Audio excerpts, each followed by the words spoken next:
Okay, we're streaming now. Let's make sure we get the green light on the stream page. Green light, green light. We got turned orange. Okay, I see our faces, so that's a good sign. Thank you, Ubisoft, for the ban. Yeah. I wonder how many bands that they had to clear out. They probably had to do that manually. Yeah. All right. Intern got that job. It'll be Just Dance, won't it? That'd probably have done that. No, it was one of the Tom Clancy games that threw it. Oh, wow. What, one of the 17,000 Tom Clancy games? Right. It's awesome if you're a Tom Clancy fan. That was probably the best direct ever. Yeah, I'm not one. I like them when I play them. I think watching them is boring, so... Yeah, my oldest daughter has played one of them, but when she was trying to explain to me what game she was playing, she just called it Rainbow. And just Rainbow just Island. just Rainbow doesn't tell me anything. As soon as she said Rainbow Six, I'm like, okay, now I know what you're talking about. Okay, ready when you are. Welcome to Nintendo Dads episode 234, recorded on, well, I believe it's June the 13th. I'm going to have to redo this because I've just realised that, yeah, we've got a date difference here, haven't we? Right, ready? 3, 2, 1. Welcome to Nintendo Dads episode 234, recorded on the 13th of June 2019. And on tonight's episode, we're going to discuss the rest of E3 and were the guys' predictions right? Well, only one way to find out. Jesse, cue that music.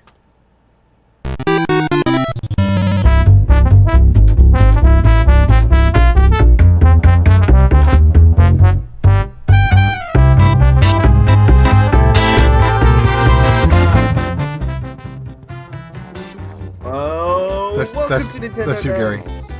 Yes, we are here again. I have no idea what's going on. That intro was totally thrown off then. But it's been a while since I've been here. But we're back, and I've missed all the prediction shows and stuff. But we're going to be talking about those tonight. And joining us is Mr. Timothy Hall. Howdy. Hey, Yeah, Tim, how's it going? they can't hear a wave. I know they can't. So, but those who are watching on YouTube can see me wave. And hi everybody, how's it going? How y'all doing? And also, as usual, Mr. Jesse Waldeck. How's things? I am exhausted. Probably just as exhausted as I remember being at the end of E3 8 years ago when I was there. And this is because I've had, a little bit of a lack of sleep because my wife hasn't been home. So the dog needs to wake me up when he wants to go out. So he's waking me up after like 4 hours of sleep. I'm like, oh. And then, doing all this. I'm probably putting more effort into E3 stuff than I would if I was working my normal job on this side. So yeah, I am drained. So I'm going to be resting tomorrow. Well, and speaking of E3, should we get on with talking about what happened on everybody else's briefings? Sure. Let me find some music.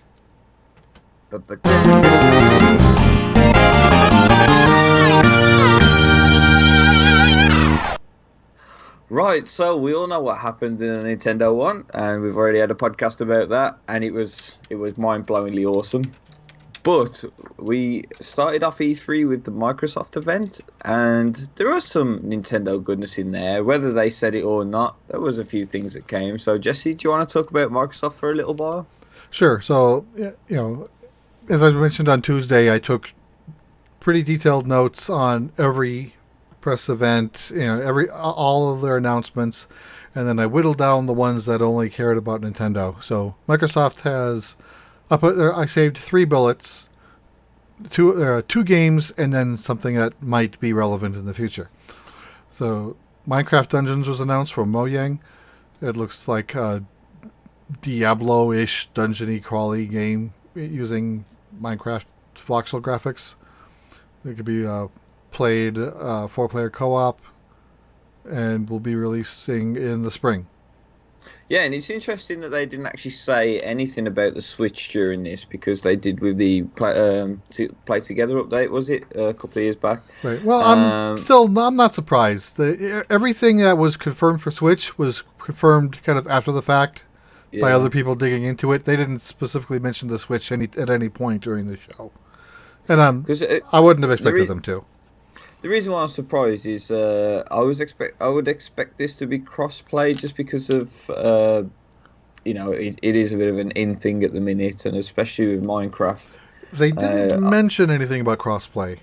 no, I was gonna say So I haven't heard anything about crossplay at all, but Minecraft Dungeons looks pretty cool. It's very very Diablo looking. Um, yeah, and that got confirmed just after Microsoft's, I believe. we knew it was coming for Switch even while the Microsoft event was going on. So Yeah. the games that were possibly switchable were pretty. It was confirmed relatively quickly. Oh, I like that phrase. We're calling that phrase. That's TM now. Possibly switchable. I gotta remember to save that clip. Yeah. So from Or now on, next E3, we're gonna have a possibly switchable rundown. And another game which was confirmed afterwards as well was Lego Star Wars: The Skywalker Saga. Now, the Lego games normally do come to the Nintendo systems anyway. I believe they sell marginally better on the Nintendo systems, with what I've heard.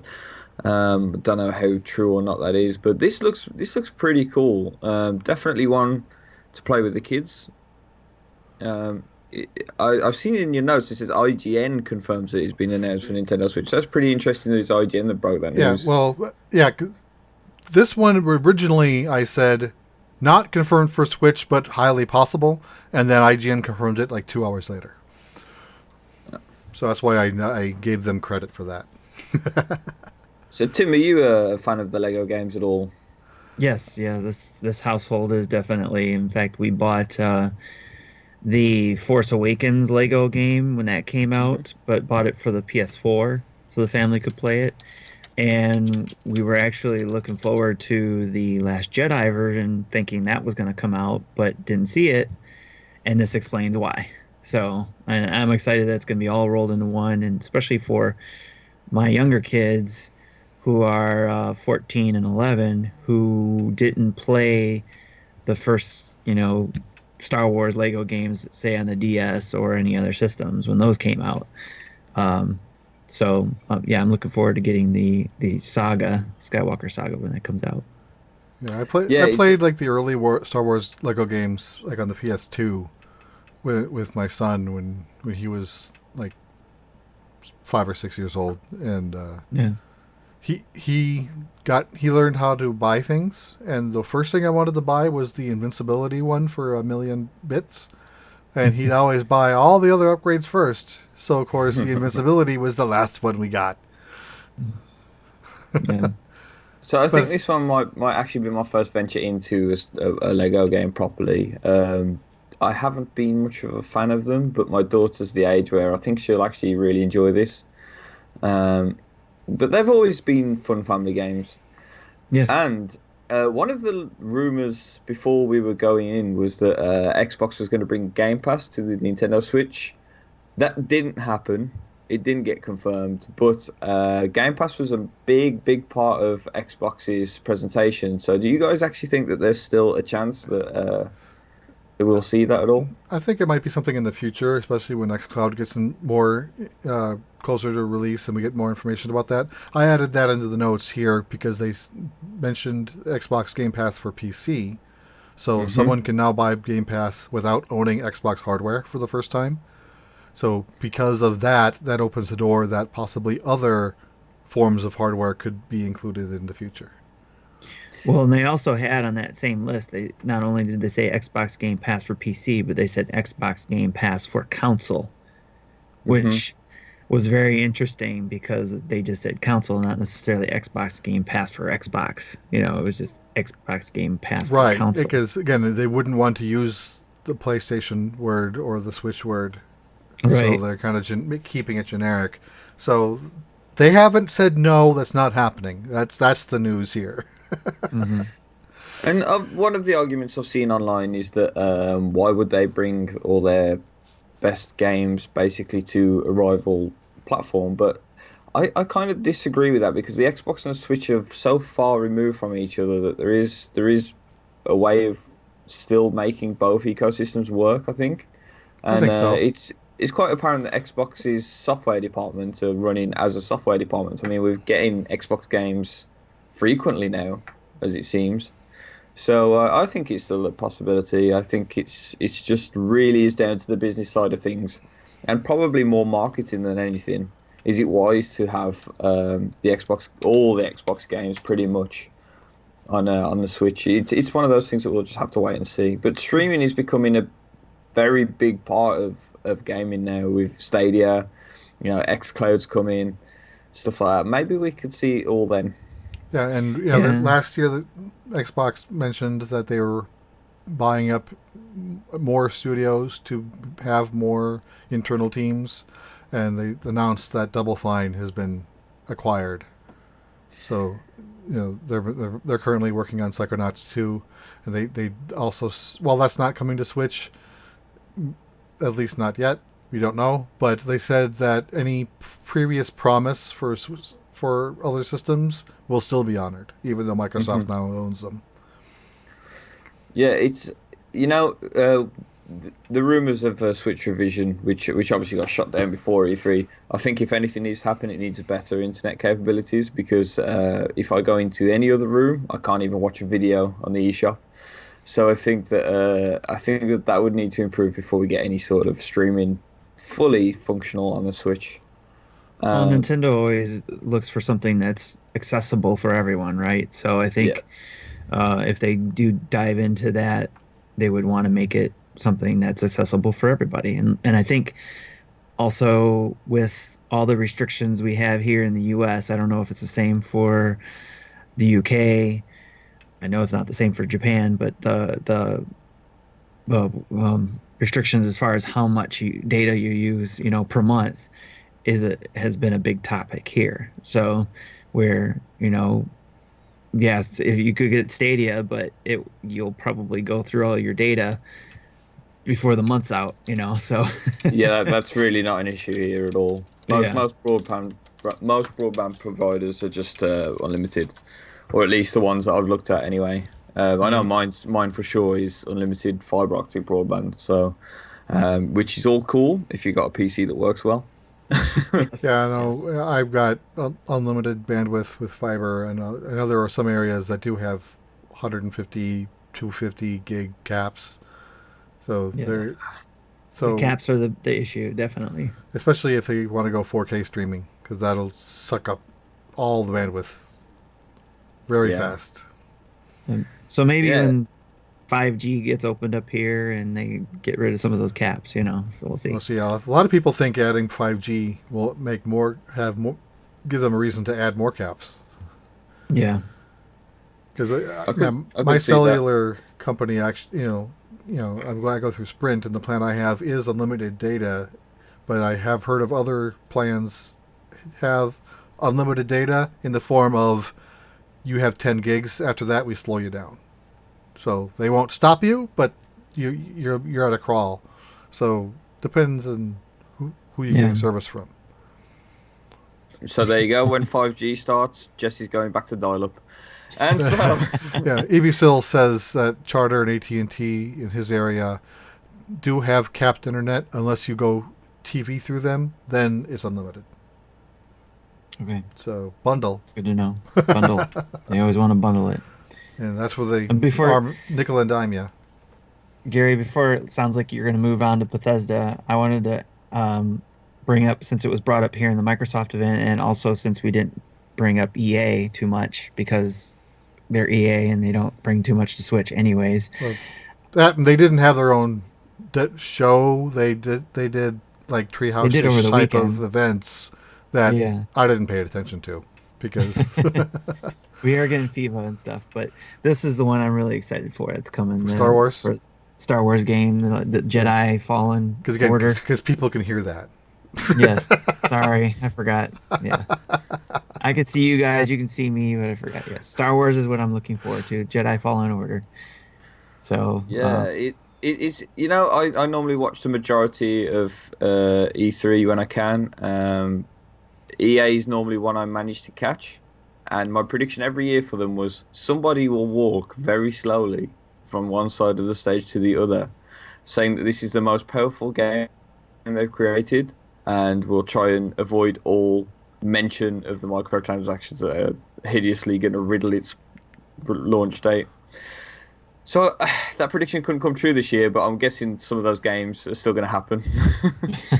yeah, And they somebody, specifically called out that there's none of that in Star Wars. So, yeah, I did hear that actually. That's a good move by them. But hopefully EA will support I the wouldn't Switch more surprise me soon. if that was mandated by Disney, you're Yeah. right. based on what happened last time. hmm Yeah, I completely agree with that. Disney probably had some words. So let's move on to Bethesda, and a game that I've been playing at the moment is Skyrim. I can't get enough of it. I want more Elder Scrolls, and I was so close to buying an Xbox because they were in deals just for Elder Scrolls Online.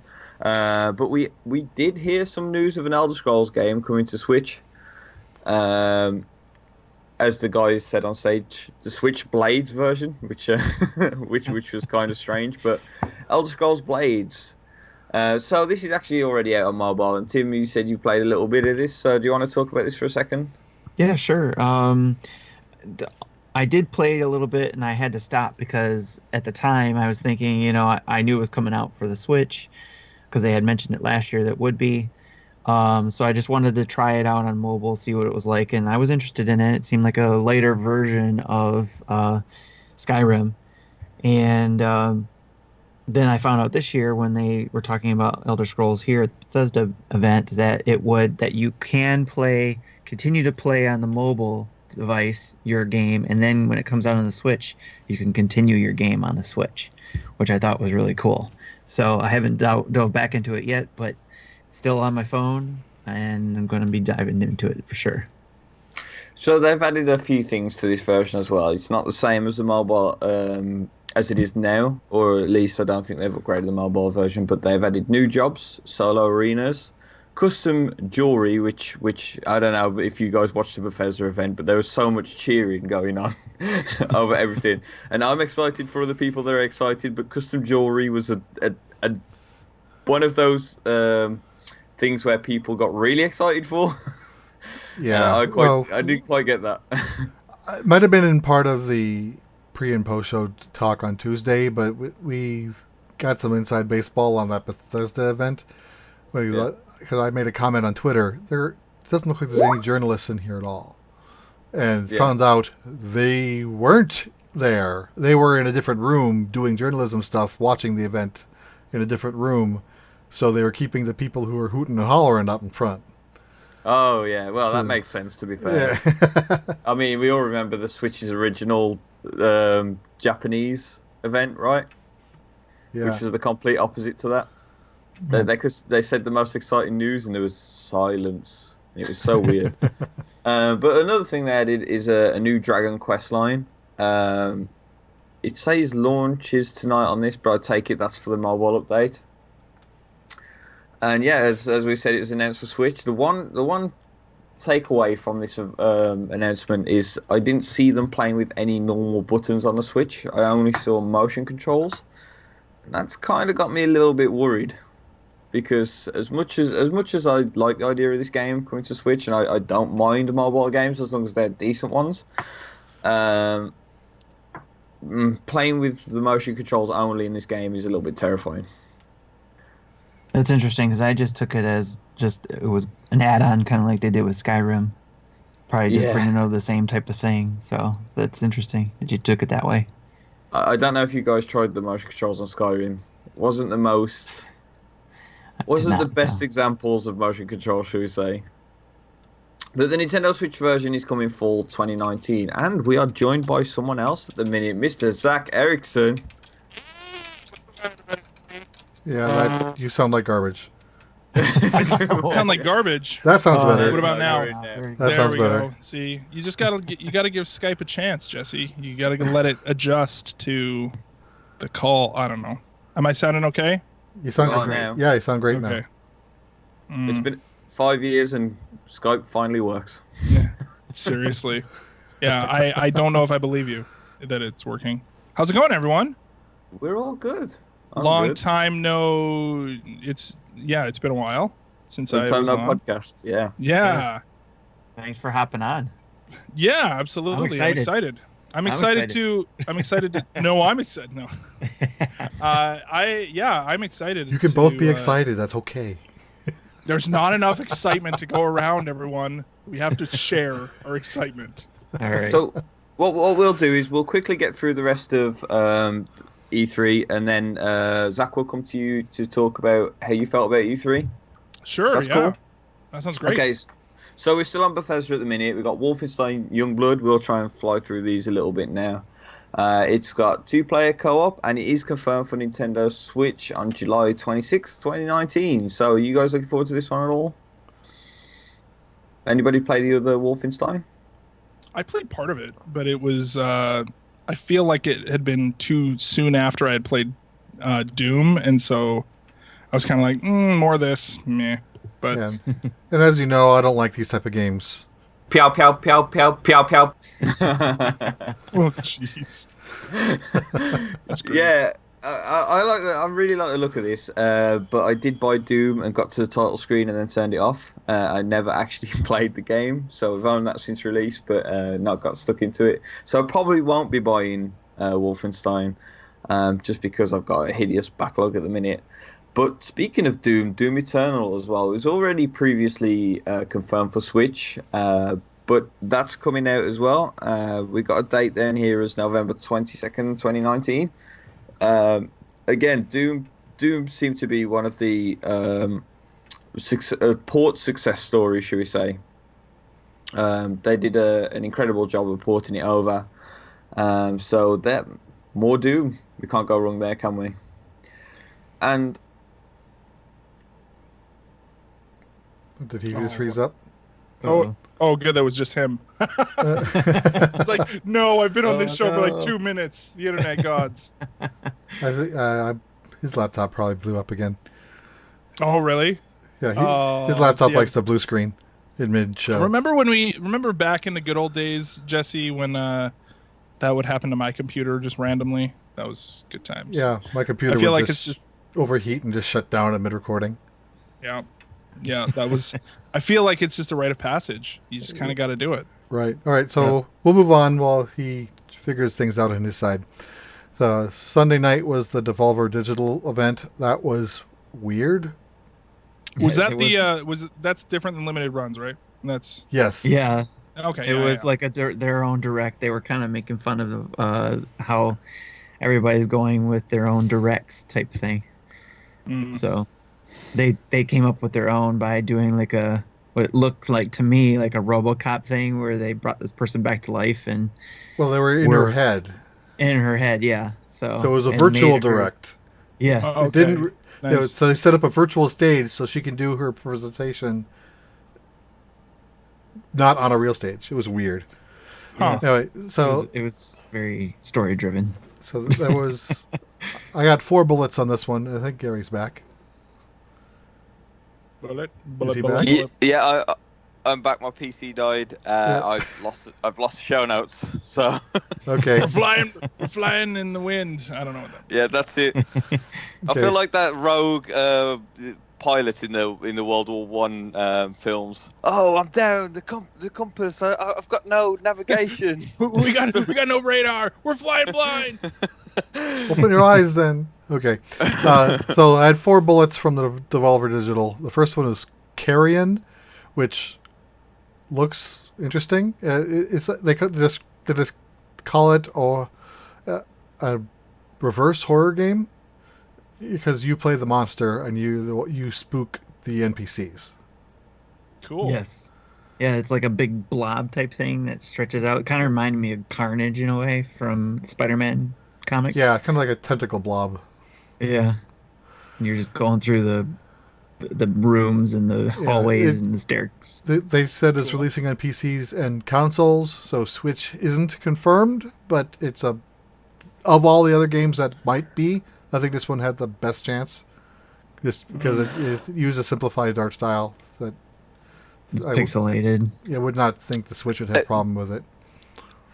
Devolver Digital normally supports Switch as well. Like the Yeah. majority of their games come to Switch, so it's kind of a given, I think, that it would come out. Yeah, and then there's an update to the Messenger. One of their other games is adding something they call Picnic Panic. It's a free DLC that'll come out July 11th. And Evil Cell asks, "Is it switchable?" So I think that's the title of our show.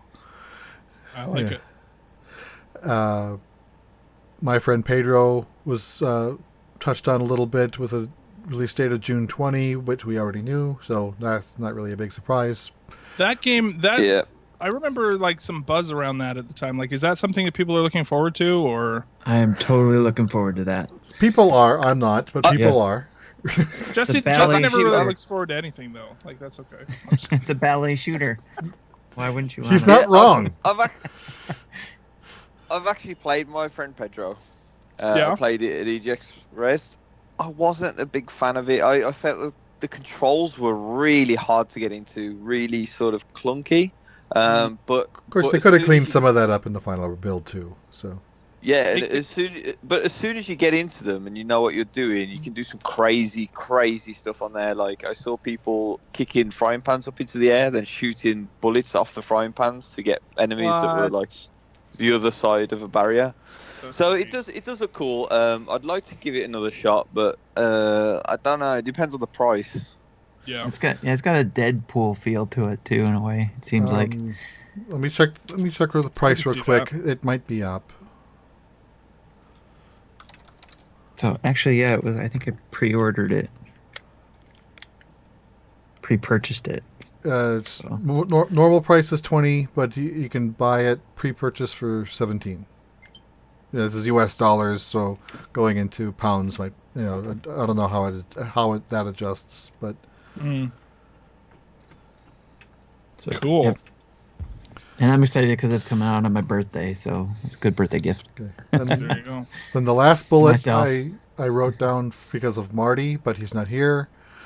They are making an Enter the Gungeon arcade cabinet. What? Yep. It'll Wait, a be- light gun game? Yeah, it's a light gun How? game, 2-player co-op, releasing in arcades next year. Oh, Yep. that's ridiculous. I love that. I love that game.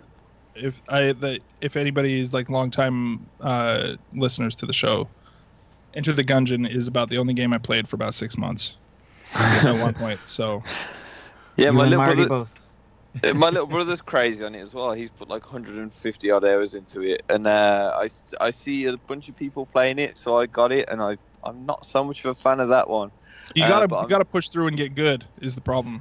Yeah, I'm not a fan of roguelikes in general, so I don't know. You got I to don't know get the if I bullets can do that shoot bullets that then respawn other bullets. Then you'll be good. Oh, there Put is it a in- gun. There is a gun that literally, when you shoot it, it just goes bullet, bullet, bullet, bullet, bullet, bullet. Wait. That's awesome. Bulletception. Oh my So, gosh, this light gun cabinet is totally doomed, dude. I want this game on Switch. Oh my Yes. gosh, that's great. Just do the like tilt controls or whatever for the reticle. That'd be sign me So up. there was another Enter the Gungeon named as well, wasn't there? Because there was Devolver Bootlegs. Did you talk about that already? I didn't, because That I don't was think that was Steam coming to game. Switch. That was a Yeah. It's. I like the idea of this, and I really hope it does come to Switch, because basically they've ripped off their own games. It's like a collection of mini versions of their own games, except they're the sort that you'd get from one of those dodgy markets abroad. Yeah. thought So that was instead of hilarious. Enter the Gungeon, you got Enter the Dungeon on there, and I just love the idea of that. I The like names are funny too. Yes. I mean, more companies should do that, you know. Yeah. I mean, just imagine if Nintendo did that. Oh You yeah, got the Legend of Hilda, Super Mario. yeah. So it's available to buy on Steam. Normal price $4.99. you can. A special promotion offer ends June 16th for 1% off. You get it for $4.94. So it's just stupid on top of stupid on this. You know, Devolver Digital are quickly becoming one of the really major publishing houses for indie games, if not the major publisher now. Yeah. But their humor is so spot on that 1% thing really does not surprise me at the slightest. Right. That's Okay, weird. so then Monday morning opened up with the PC gaming show. There was, most of it didn't really matter to us. There was a few indie titles mentioned that I think all have been confirmed for Switch. The first is Mutant Year Zero: Seed of Evil. The problem is this has been now most of a week, and I don't remember most of any of these anymore. The So- Turok games are coming out physical. I didn't know that Turok 2 was coming to the Switch because I got Turok 1 when it came out. Well, we'll get there. That's limited games. Oh, is it? Am I far? Okay, my bad. You're further ahead. Jeez, come on, man. No, just kidding. Yeah. So so I don't remember what that game is at all. It's coming out July 30th. Conan Chop Chop was apparently a joke game that they now turned real. Take Conan the Barbarian and chibied it. I think Nice. September 3rd.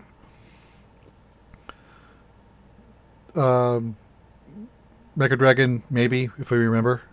Okay, Chris Tales for 2020. That looks cool. This is one I'm looking forward to. It looks like a RPG-ish game where you are able to control things in the past and the present, and it'll affect things in the future. So it's like time travel-y thing. When my daughter was behind me when that trailer aired, and she goes, "That looks cool. Really nice looking art style," and we didn't know it was coming to Switch yet. And then it was announced later it is coming to Switch, so we're both looking into that. We're gonna look into that one. So it's got timey-wimey stuff. That's cool. Yeah, like the past looks like it's in the 30s or 40s, and then the current present is like now, early Okay. 21st century, and then the future is I'm not sure where the future is, but anyone else have any comments on that one? Nope. Nope. I Okay. didn't. This is one I actually didn't see. It was the PC Oh. Gaming Show event. I didn't even look Okay. at this one. Okay, the next is Val Ferris. Again, I don't remember anything about this game anymore. Coming out this year. An update to Warframe. They're calling Empyrean.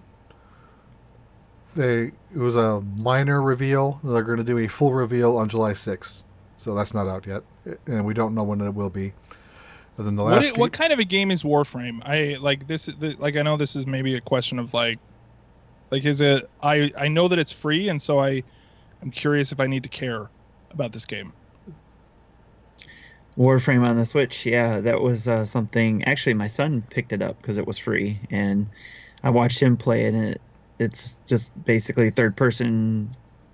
It looks really cool because the guy has the machine has a sword and can go around killing people. So it looks pretty cool, but definitely something that I know more people in our kind of like Patreon know Fortnite about. and mechs or something silly like that? Oh, Or is it okay. something else? I Yeah, don't- well, it's single player, but then you can go in and do the story mode and also Okay. join in. Kind of like seemed like they had some Destiny elements to it too. Maybe someone Okay. in chat can confirm that kind of stuff too. That play it. I think a few people on our Discord play it too. Cool. Okay. Then the last game is called El Hijo, Hijo. So it doesn't look like how it's pronounced. Or it does if you know Spanish, of which I don't. But You don't have to be dangerous, Jesse. That's what. so I don't remember much about that one either, other than how to pronounce that word. And there was no release information shown on that. All right, now we're up to the limited run games. Do you want me Oh. to go through this so you can get a break of talking? Sure. Oh, Mecha Dragon says hijo is kid in Spanish. There you go. okay. Interesting. All right. So yeah, so these are all games. Most of these games are already available now digitally. So these will all get physical releases, and a few games here were kind of got announced that aren't even out yet. And so if you want to go ahead, Tim. Do we want to go through all of them? Like we've got like 3 pages of like dates here. Are we going through all of them?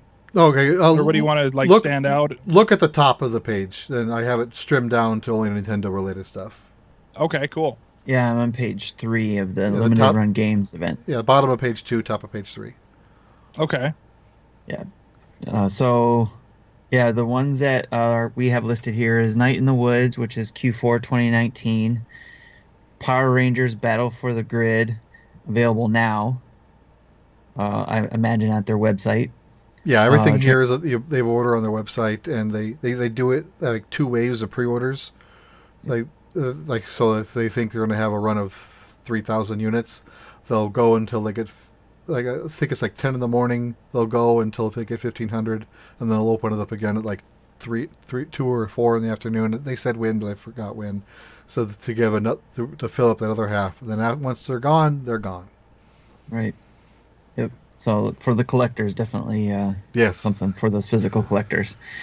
Transistor for Switch, July 5th, 2019. Rogue Legacy, July 19. Bad North, Q3 2019. Dark Devotion, not yet out on digital, Q4 2019. Blazing Chrome, Q4 2019. Freedom Planet, June 21st, 2019. There's Turok and Turok 2.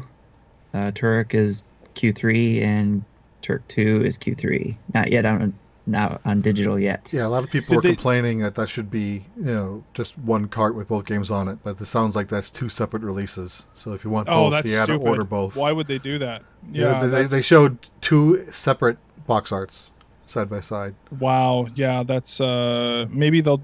It's I got Turok 1, and downloaded that on Switch, and it did not hold up. Like I only ever played number 2, Turok 2, and so I was wondering about that. So number 1 was number 2. Number 2 was always number 1 in my heart. That's what it was. So Turok didn't turn out as well as you had hoped. Well, I mean, it was basically just a port, right, of a Nintendo 64 game. Did it? And was Turok it fun 2 at all? It was all right. Just crappy. I mean, not really, actually. No, if I'm honest, it was not great. I think that the sequel is much better, and maybe that's just because I have nostalgia for the older one. So, or for Turok 2. So we'll see. Okay, and then going on, we have Blaster Master Zero. On Double Switch. Oh, sorry, Blaster Master Zero is Q4 2019. Double Switch is July 19, 2019. Real Mist is Q3 2019. Apparently that's another one that's not on Switch yet. I just forgot to note it. Okay. And then we actually had a 3DS release, a TUI collection for the 3DS. And I know there's a lot of unhappy Kickstarters. Strong feelings about this one. About the TUI collection for 3DS. I'm a fan of the TUI 2D platformers, so I do like Mutant Woods Super Challenge. Zeo Drifter is really good. Bomb Monkey's on this, which never got released outside North America, so I haven't played Bomb Monkey, but I did play the reskin of it, which is Mud Mashes, something like that. And it's also got Chicken Wiggle on as well, another game that I own. So I own the majority of these on 3DS anyway. They're really good games, but I can't escape the question of why do this now on 3DS? Or why not put these all on the Switch? Yeah, it's a really tough question to ask. And I'm not exactly sure if anybody really knows that there's a solid answer for that either. As far as I know, limited run games haven't done a 3DS game before. I don't think so. And one of the biggest questions to me is it going to be region locked as well? Because if so, then that's going to make things so much worse as well. Good question. Yeah, because it might be possible to have a region locked cart that will work on anything, but because I'm not sure. That maybe they're still trying to figure that one out, which is why there isn't a release date yet. Maybe it was a typo. They meant to type Switch instead of 3DS.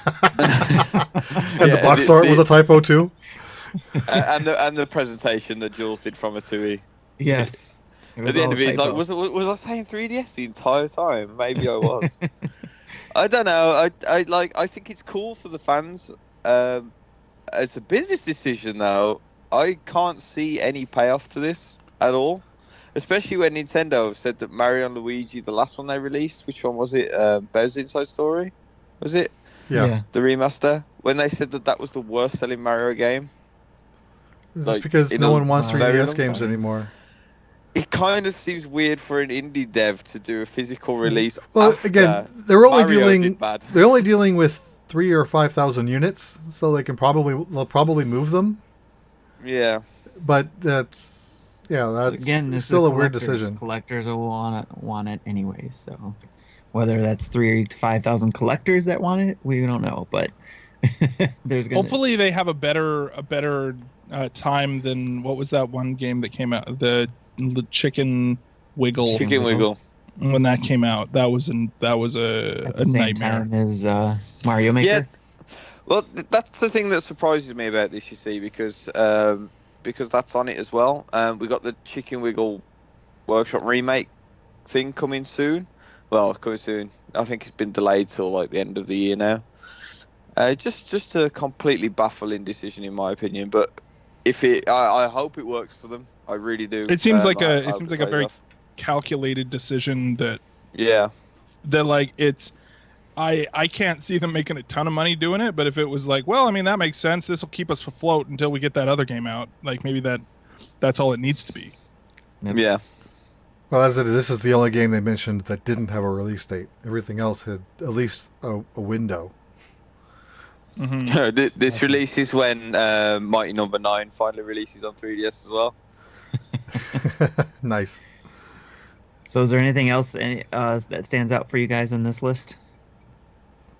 Anybody of interest? I don't know if any of you are physical collectors or anything like that, but I haven't bought a physical game in years. This is my physical collection right here. For the audio people, I'm holding my 3DS. Everything's digital inside. No, I buy physical because it's cheaper. Which makes sense for you, yeah. But except for the limited run and super rare games are more expensive, so I actually don't buy them now. I talked to I can't remember if it's limited run or super rare. Forgive me if you guys are listening, but I spoke to, I'm sure it was limited run in one of the events, and I told them myself I don't. I've never owned one of their games.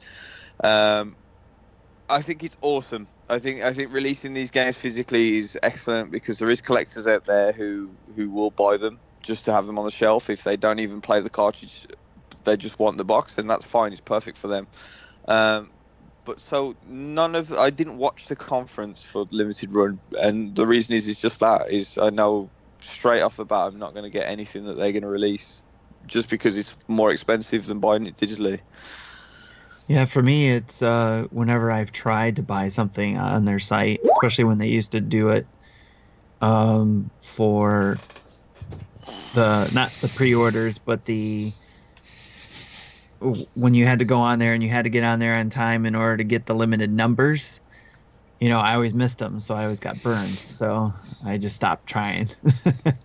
But I haven't tried it since they changed the formula to be pre-releases. Yeah. So what was the next conference after limited run? Ubisoft. Ubisoft. I have 3 bullets listed. They have an update to Brawlhalla that was available that day, adding some characters from Adventure Time as playable characters. Love it. I actually quite enjoyed Brawlhalla for a short while, shall we say. It is a really fun free-to-play game. It's very basic. It's like the most basic Smash Bros. You could ever play. And I really like the inclusion of Jake and Finn from Adventure Time. and Princess Bubblegum as well, I believe. Yeah. It looks pretty fun. So I might actually re-download it just to try those guys out. But it was the paywall thing that, the mobile paywall strategy that they used to get money on that. And after playing so many matches and not gaining anything from it, it got a bit stale for me. Okay. Yeah, I haven't played it, so wasn't even sure what type of game it was. Other than it's a fighting game, that's all I knew. It's basically like Smash Brothers, but really simplified. It's Smash, not Smash. Yeah, Smash, not Smash. Baby's first Smash. Okay. Then they announced Just Dance 2020. They're releasing in November 2019. That will be coming out on the Switch and the Wii. So weird. The Wii's not weird. dead yet, but the Wii U and the 3DS are. Yep. Yeah, So- that's crazy. I don't know that the 3DS is getting a physical. It's not dead yet. Well, yeah, limited run games is a special case. So, yeah. So the Wii version of 2019 must have been sold enough for them to keep going. It's like I said in the pre-show. It's I think it was the pre-show, or was it this one? I don't know. It's blending together. But anyways, the mom that I This saw whole at the week is game- blending together. Yeah, this whole week is blending it. But the mom that I saw just talking about having her kids buy some Wii games that were on sale at GameStop. So, and because it just seems like there's a market there. Everybody still got their Wiis and playing games on it. So especially in the pre-purchase market. Yeah, I still have mine connected to a TV, but I don't think anyone's used it in probably 2 years. Ever since the Switches came out. My son, Yeah. I think, still played Melee on it from time to time. Nice. Until We're all just sat here holding tight for a Skyward Sword remake. Yes. right. Between that and Twilight Princess. Okay, then the third game they announced that is coming to Switch is Gods and Monsters, coming out February 25th. I don't remember what this was about either. Does I anyone remember else seeing a remember? trailer for this. Isn't this the one that was made by the same people as like some Assassin's Creed game? It was like the Greek mythology Yes. Yeah. Olympian cartoon sort of deal. That Yes. kind of looks cool. It did look really cool for a sneak peek trailer. It did, and I mean, this is one of the things that loops around to E3 as a whole from this year for me, is a lot of cinematic trailers and hardly any gameplay from pretty much every other everybody else other than Nintendo, as it seems. Well, Square did pretty good though. Like I feel like Square didn't do that, right? Yeah, Square showed off quite a fair bit as well, to be honest. I mean, that's the beauty of Treehouse, really, is even if Nintendo filled up their event with nothing but cinematic trailers, you've always got the Treehouse to know what the game's really like. Well, that was we like Fire Emblem was like that this year. Yeah, completely. Yeah, nothing but cinematic, and then bored you to death on the Treehouse. You're right. Yeah. As a Fire Emblem fan, it was a bit rough to see on the Treehouse, but yeah. So sorry, sidetracked. Back to Ubisoft. They had a dog. They won. Yes, they had the Could you dog. pet it? No, you couldn't pet it, but it was a good boy. It did lie down. Yes, stayed very still. Yeah, Gods and Monsters. It kind of got a Breath of the Wild feel to it, hasn't it? Let's all be honest there. Like the way that it looked was very sort of block colours. Kind of looked like that, yeah. Yeah, really But- bright, colourful. I like how they explained it very simple, and it has me intrigued, which is, when people need help, they ask for the gods' help, but who do the gods go to when they need help? And, it's intriguing. So, Yeah, it's pretty cool. I like that. Yeah, Yeah. it's going to be interesting to see exactly how this is. Mhm. yep. And All so, down here next, you've got Kind of Funny Showcase.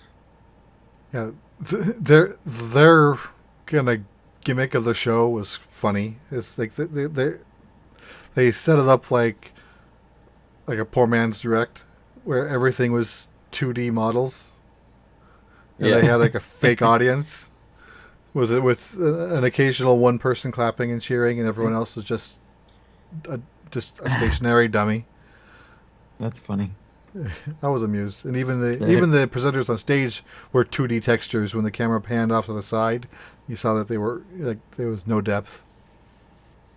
So I missed this. I missed this and Square Enix. Was this actually a part of main E3 this year then? Uh, I think I think no, but it was still covered on Twitch. Oh, So right. Yeah. so kind of funny wasn't on a lot of the schedules that I saw. In fact, I think Justin added it because I didn't even know about it. Okay, Yeah, so so- do you want to have a rundown of these games, or should we breeze past? Yeah, 'Cause there's quite a lot of games here. yeah. I figured we just gonna speed run them, and if you have anything specific you want to say, it's gonna jump in. Otherwise, we'll keep going. Okay. Okay, right. So do you want me to run through them? We got a game I've actually played before, Amsterdam, coming mid-June, mid-July-ish. It's a cute little hamster with a scooter. It's going to be out on mobile. It is definitely coming to Switch as well. Are all these coming to Switch that you got this? Yeah, everything here is coming for Switch. Okay, so we've got Speed Brawl update today. One Night Stand. That one actually it looks interesting. Yeah. In fact, one of the people I used to podcast with back in the VG Tribune days was he did the PR for that. Oh, that's cool. And I didn't know that until after the fact, but yeah, so I'll have my eye on that one. So we got a Ground, early 2020, Refactor, spring 2020, Pig Eat Ball, questionable title, summer 2019, Standby, August 1st, 2019, Tiger Witch, which I'm assuming is a witch that's a tiger, is Trigger. 2020. Trigger Witch. Oh, Trigger, sorry, yes. I thought I have no idea where I got tiger from there. That's just me. It's early. That's what we'll say. I use it just an excuse. It's early. Yawn. Do you want to take the rest of these, Jesse? Sure. And Etherborn, July 18th. The Gardens Between. I don't think I didn't have a date noted. Rename, 2019. Name, yeah. Sneaky Ninja, summer. Bombfest, which has already been released on Switch. Lonely Mountains Holy down. crap! Did they just like use the generic name generator for these games? I think so. Yeah, it seems like it. No, Lonely Mountains Downhill, the next game on this list. I've played this. I absolutely love it. It's so good. It's basically just a BMXing downhill game. So like a time trial thing. Very physics-based and full of death. Really, Sounds really, funny. really. It is a really fun So game. it's like Rising. Trials Rising. Yeah, we ended up trying to fight for the leaderboard, but ended up like 290th. Nice. Which I'll say very, very quietly because I sucked at it, but I love the game regardless. Sounds like it's hilarious. Okay. Then Police Stories, September 19th. Astalon, Tears of the Earth, 2019. Treachery in Beatdown City, summer. Stone Shard, next year. Castle Storm 2, later this year. Warborn, next year. And Lost Ember, no date. Right, so from then on, we're going to go to Square Enix events. Right, we're going to try and play through the rest of this as fast as we can and get talking to Zach a little bit more. So we got Final Fantasy Crystal Chronicles Remastered Edition coming in winter 2019. I don't know if you guys played this, but I did on the GameCube. It was okay. It took a lot of Game Boy Advances to get it working properly, but it was okay. I think I tried playing it with my kids, but they were just too young to get it. Yeah, there was a lot. One person had to be like, it was basically like a trip to the theme park with the family. One person had to be the mom who had all the bags, while the others ran off and have fun. Yeah, that was the bad part about it, but that's yep, it is what it is, and hopefully they fix that and make it a little bit better. I think the only last- reason why we played it was because of the gimmick of the Game Boys. So, Yeah, that's the why only we reason got I into played it. it. but Yeah. it was fun when we did play it. It was an interesting way to get the family. At the time, it was just three of us to play it together and try to coordinate things and follow the person who had the crystal or whatever. So The shopping bags, yeah. yeah, the shopping bags. Then we got the last. Well, this one's highlighted in a yellow, which is the Last Remnant remastered, available tonight. Yeah, which I take is. the highlights are related to one of my predictions. Ah, okay. We got Dragon Yeah. Quest Builders 2, July 12th, 2019. I think we all know exactly what Dragon Quest Builders is. Fantastic looking game. It's published by Nintendo, I believe, on the Switch as well. We've got Dragon Quest X1, which is 11 for you guys who don't know. Roman numerals. S. Echoes of an Elusive Age. Definitive Edition, because that is a title, which is fall 2019. Yeah, This game looks fantastic. I don't know about you guys. I think this looks really good. Yeah, when it was announced before this event, it was just 2019. Square changed it to fall 2019, and then the next day Nintendo changed it to September 27th. So it now has a fixed date. Yeah, is that just for the Switch version though, or is that a date? It's only the Switch version. I don't think PS4 Yeah, is the getting. S version is for the Switch. Yeah, I don't think the Yeah. PS4 is getting an updated version. Ah, okay. Then you got Circuit Superstar 2020. Romancing Saga 3 coming soon. And what's this? Saga Scarlet Grace Ambitions. What sort of title is that? Which says coming soon. It's a What Square sort of Enix game is title. that? Yeah, it really is. So, you know, a new game in the Saga series. I think the Saga 3 is like a port of an older game, and I think Saga Scarlet is something new. It's been a while since I saw this event, so Yeah, so this next one is also a Square Enix title. How do you pronounce this one, Jesse? Anunnaki. Anunnaki, okay. Right, we'll go with that. That's something I would have kind of got eventually, I think. And then we got Final Fantasy VIII Remastered. Yes! Finally! I think everybody who's a Final Fantasy fan was wanting this. Yeah, I saw Nintendo Live posted something saying that it came with a catch. I don't know what that is, but I'm not sure. Everything I've seen so far is like side by side pics of the original version and the remake. You can tell the difference. I think the remaster itself doesn't look impressive, but if you compare it to the PS1, then you can see it. Oh yeah, that's definitely better. It's like the Final Fantasy VII version we got, isn't it? Where like you can tell that they've been remastered. They do look different. They do look better, but Nice, Zach. Right, the reason there's a bit of giggling there is Zach's in a hammock. My computer just totally gave up, so I was like, you know what? I'm just going to the backyard in the hammock, and it is what it is. This is what you get, people. Nice. With a blanket to cover up from the mosquitoes. Anyways, continue. Yeah. So Right.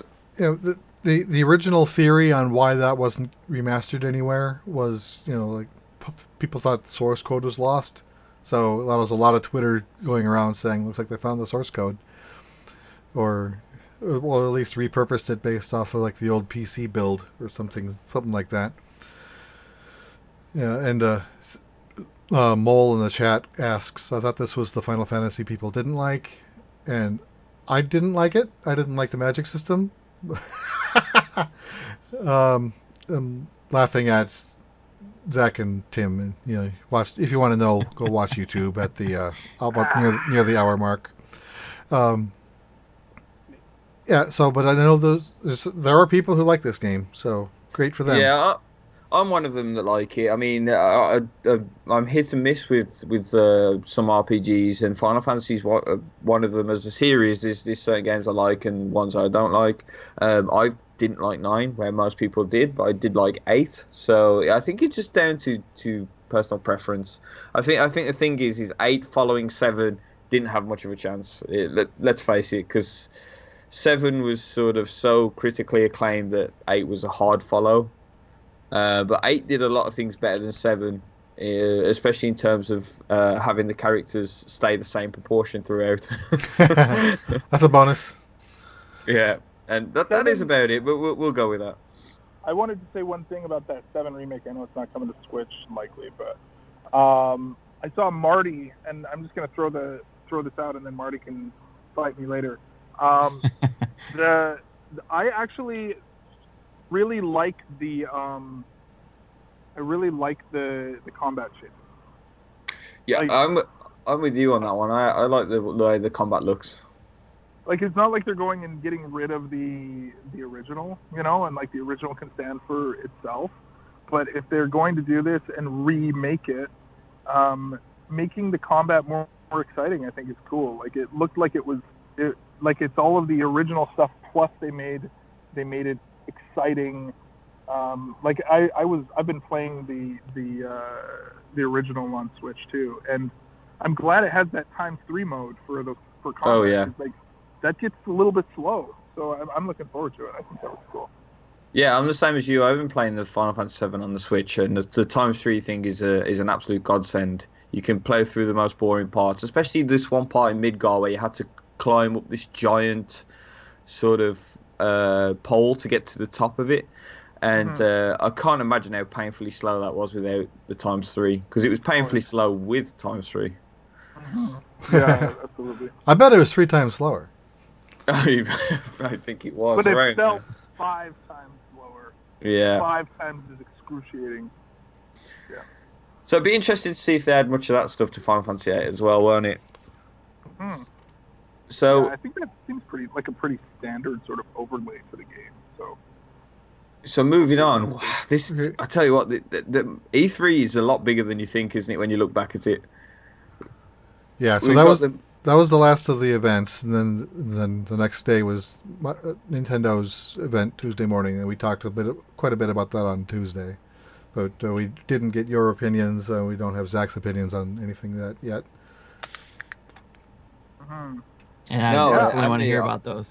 I didn't do any opinions or any predictions either, so I'm in the same boat, in the same hammock with Zach right now. I wish. Yeah. Is it Yeah, that would is there be- room in that hammock? Is it big enough? There is actually. Yeah. Come on over. Yeah. So I mean, where do we start here? Like how like kind of going through them. I guess like as far as big things for me that stand out. Yeah. I think so. Like I think like admittedly, I have gotten more into a place where I don't have a ton of time to play games anymore, and so I'm pretty selective on what I pick up and what I don't.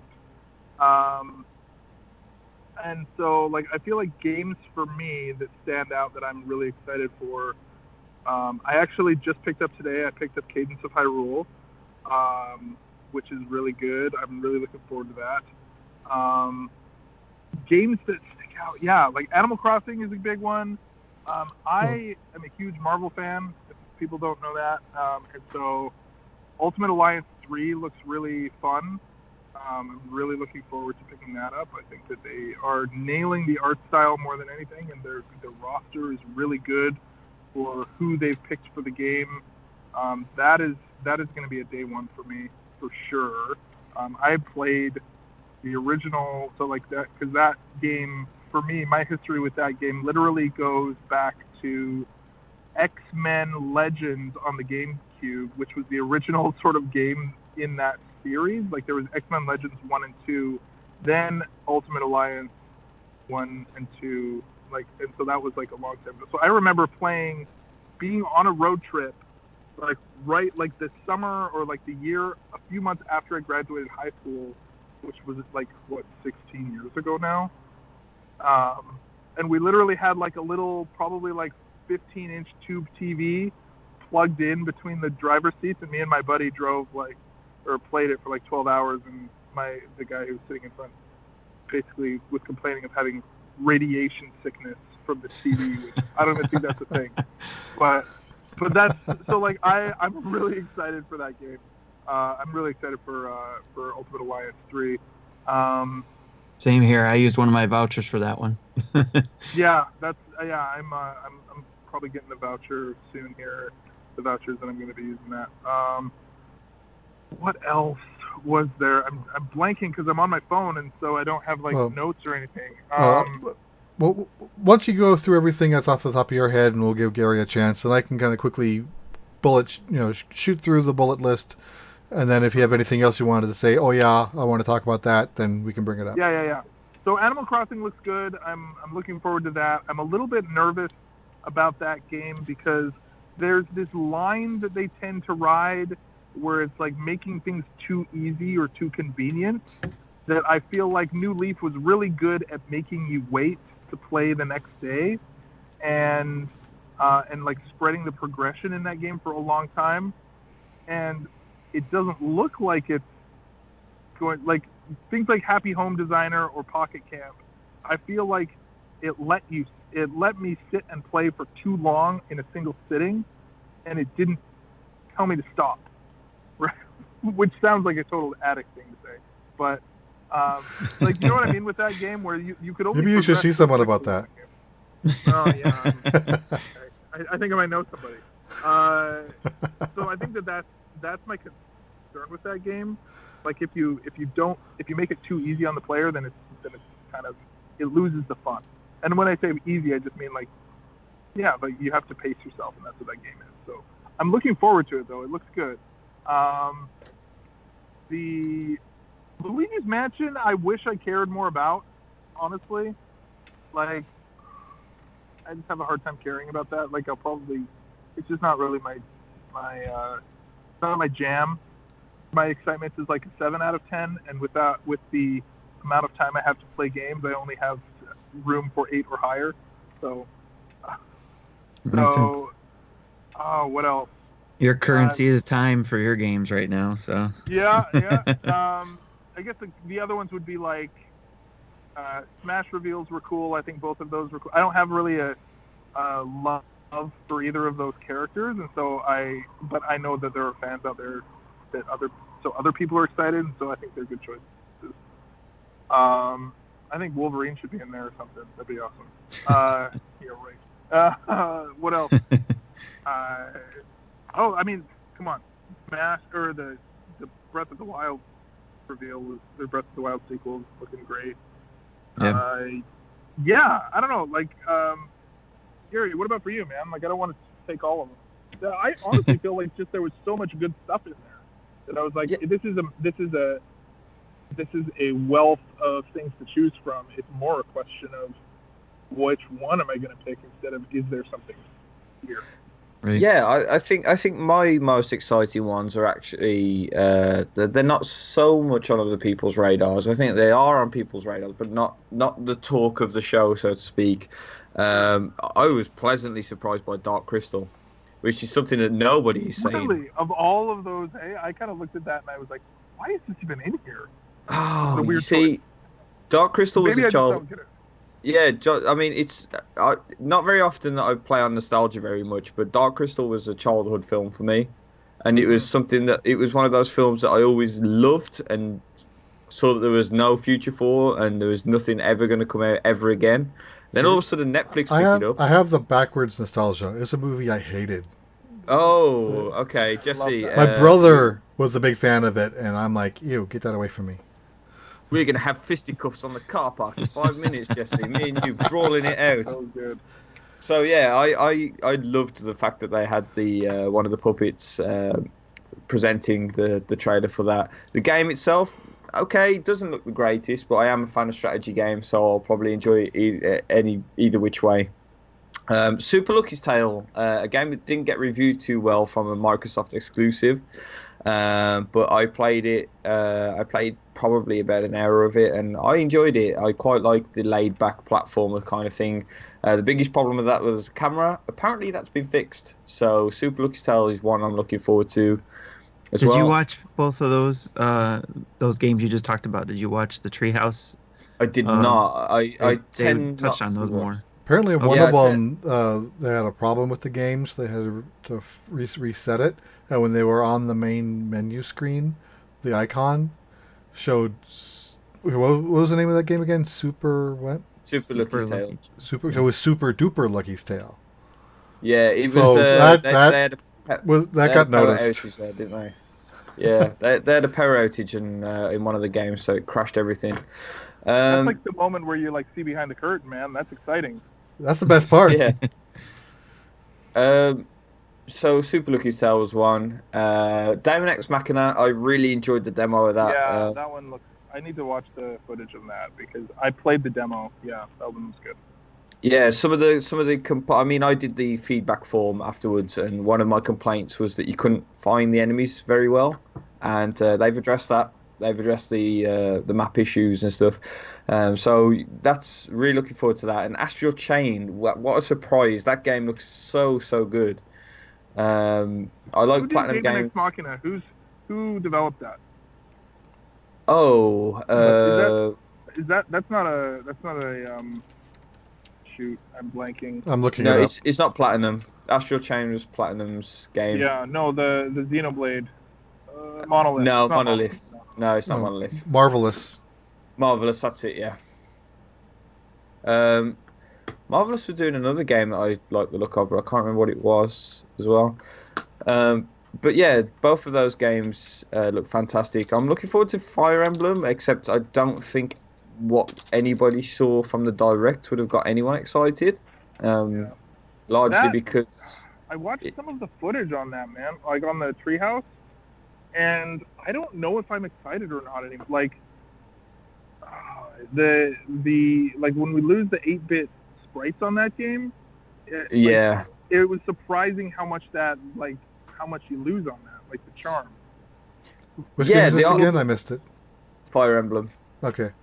The art style Yeah. they've gone with is doing it no favors. I can completely A little- agree with that It's a statement. little too photorealistic, right? Like they could Yeah. have gone a little bit more of like an anime cartoony style, and I think it would have done a lot. Like I feel like the console versions of those games, that happens a lot. Yeah, Where it's just like, oh no, like this doesn't, like it loses the charm of like the 8-bit or like the the 16-bit versions of this. I'm really surprised they didn't go with the cel shaded look as well, considering Yeah, how good the cutscenes look. Well, and the Really cutscenes, surprised. yeah, that's the thing. Is like the cutscenes. If they would have gone this art style of the cutscenes, it would have been good. But like, it's just a little bit more realistic, photorealistic, and I'm not yeah. It loses Yeah, something. We'll and see. so- We'll see. I think other than the obvious, those are my other picks. But I mean, who can deny that Breath of the Wild 2 and Link's Awakening, they are two of the biggest hype builders for me. Yeah. Link's Awakening. I liked the. Sorry, I turned my video off because I'm being eaten alive by mosquitoes out here, and now I'm gonna hide under this blanket. It's literally like a cocoon in this hammock, which luckily nobody can see. I think that the when I first saw the dungeon builder thing, I was like, oh, they're making the Zelda builder in this game, and then it's just the rooms that you've unlocked in other dungeons, right? Yeah, it's a strange one, but I think it's a good inclusion. I mean, we I think need it's a to good start. yeah, we need to face it as well. I mean, Link's Awakening, as much as we all love it, it is a kids game. I think that's why I got into Zelda from that game, is because it was so accessible to kids. I mean, I was only young at the time when it came out, and I think the art style and the way that this one is, they know that, and that's what they're aiming for. Mhm. And yeah, I mean, afterwards they announced a Link amiibo as well, which is just the most adorable thing Oh ever. my gosh, yes, that. I don't really buy amiibo. I haven't bought any amiibo since Odyssey came out. I want to say like those were the last ones that I bought. Yeah. I bought I just bought the wedding amiibo or the Mario one. But yeah, that one is making me think twice about that. I've got it pre-ordered already, by the way. With I don't know if you've seen the English version of the pre-orders, but we get a Game Boy Steelbook. Yeah. Oh yeah, I did see that. Yeah. Yeah. That I was like, oh geez, that looks great. I do think that yeah, like Cadence of Hyrule. To go back to that for a minute, I don't know if we've got more news or if we're like jumping into what you've been playing. No, you're good. Go for it. Yeah, so like I don't know if anybody else has picked it up or played it, but like I picked up Crypt of the Necrodancer quite a while ago, but I started playing it again a few days ago in anticipation of this. And this is like Cadence of Hyrule is, what is the full name? Cadence of Hyrule, Crypt of the Necrodancer with Legend of Zelda or something. Yeah, that's Close, right. Yeah. but featuring, but yeah. Yeah, it's the longest title ever. But But Nintendo's taking basically, lessons from Square Enix. seriously, but it's basically like it is much more. It is like the perfect combination of those two games, where it's like the over like one of the things that I didn't realize until they were talking about it in the Treehouse thing today was when you start a new save file. This is a roguelike, and when you start the new save file, the entire overworld of Hyrule is randomized and created. So you could play this game like 10 different times and start over, and you literally would be playing like I don't think there's ever been a game where it's like, yeah, you want to play through Zelda 10 times and it'd be different every time. Yeah, we'll randomize all of the Zelda overworld every time you start a new game. Like Yeah, it's crazy, and it's persistent. It's persistent through your entire save file too. So if you die, the overworld stays the same, and it's just the dungeons that re-randomize. Right? So that's super cool. I'm really jazzed about that. Yeah, I've picked it up as well, and some of the callbacks and references and all that sort of stuff.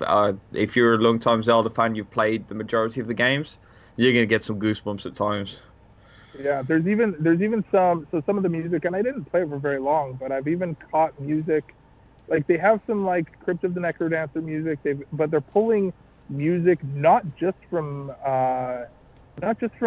from Zelda either. So there's a really specific music. I don't know if it's like the dungeon music from, or it's like the dungeon music from the first Super Mario Land game. So the Super Mario Land game that like the Nintendo Dad's theme song comes from, right?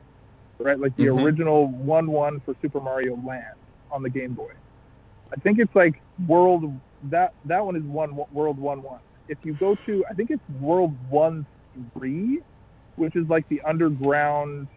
It's like an underground Egyptian sort of music. I don't know if Egyptian is the right one, but it like kind of has that vibe to it a little bit. But I heard it in the game, and I was like, what?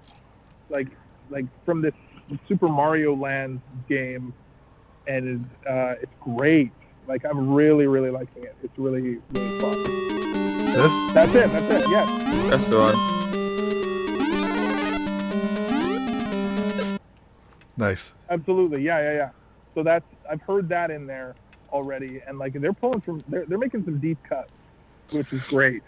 And the gameplay is just a little bit easier than Crypt of the Necrodancer. Like it's more accessible and more approachable, but it's still going to challenge you. It's still going to be like it's still that rhythm game, and like they've made it more approachable in certain aspects. But man, I am anticipating playing this game for a long time. I'm really liking it. Yeah, it's not quite as roguelike as Crypt of the Necrodancer. So on that, you were basically making sure that you killed every enemy in order to get the randomized item, and then you were hoping that randomized item was enough to get you through the dungeon. This isn't so much like that. You pick up, you can see where there's chests with important items in, and you can see how to get into that chest, and you can pick up other weapons, and you've got a full equip screen and stuff like that. So it's quite a lot different to Crypt of the Necrodancer in that respect, but the core game is Crypt of the Necrodancer. Like some of the enemies are pretty much straight up copies, just with a reskin.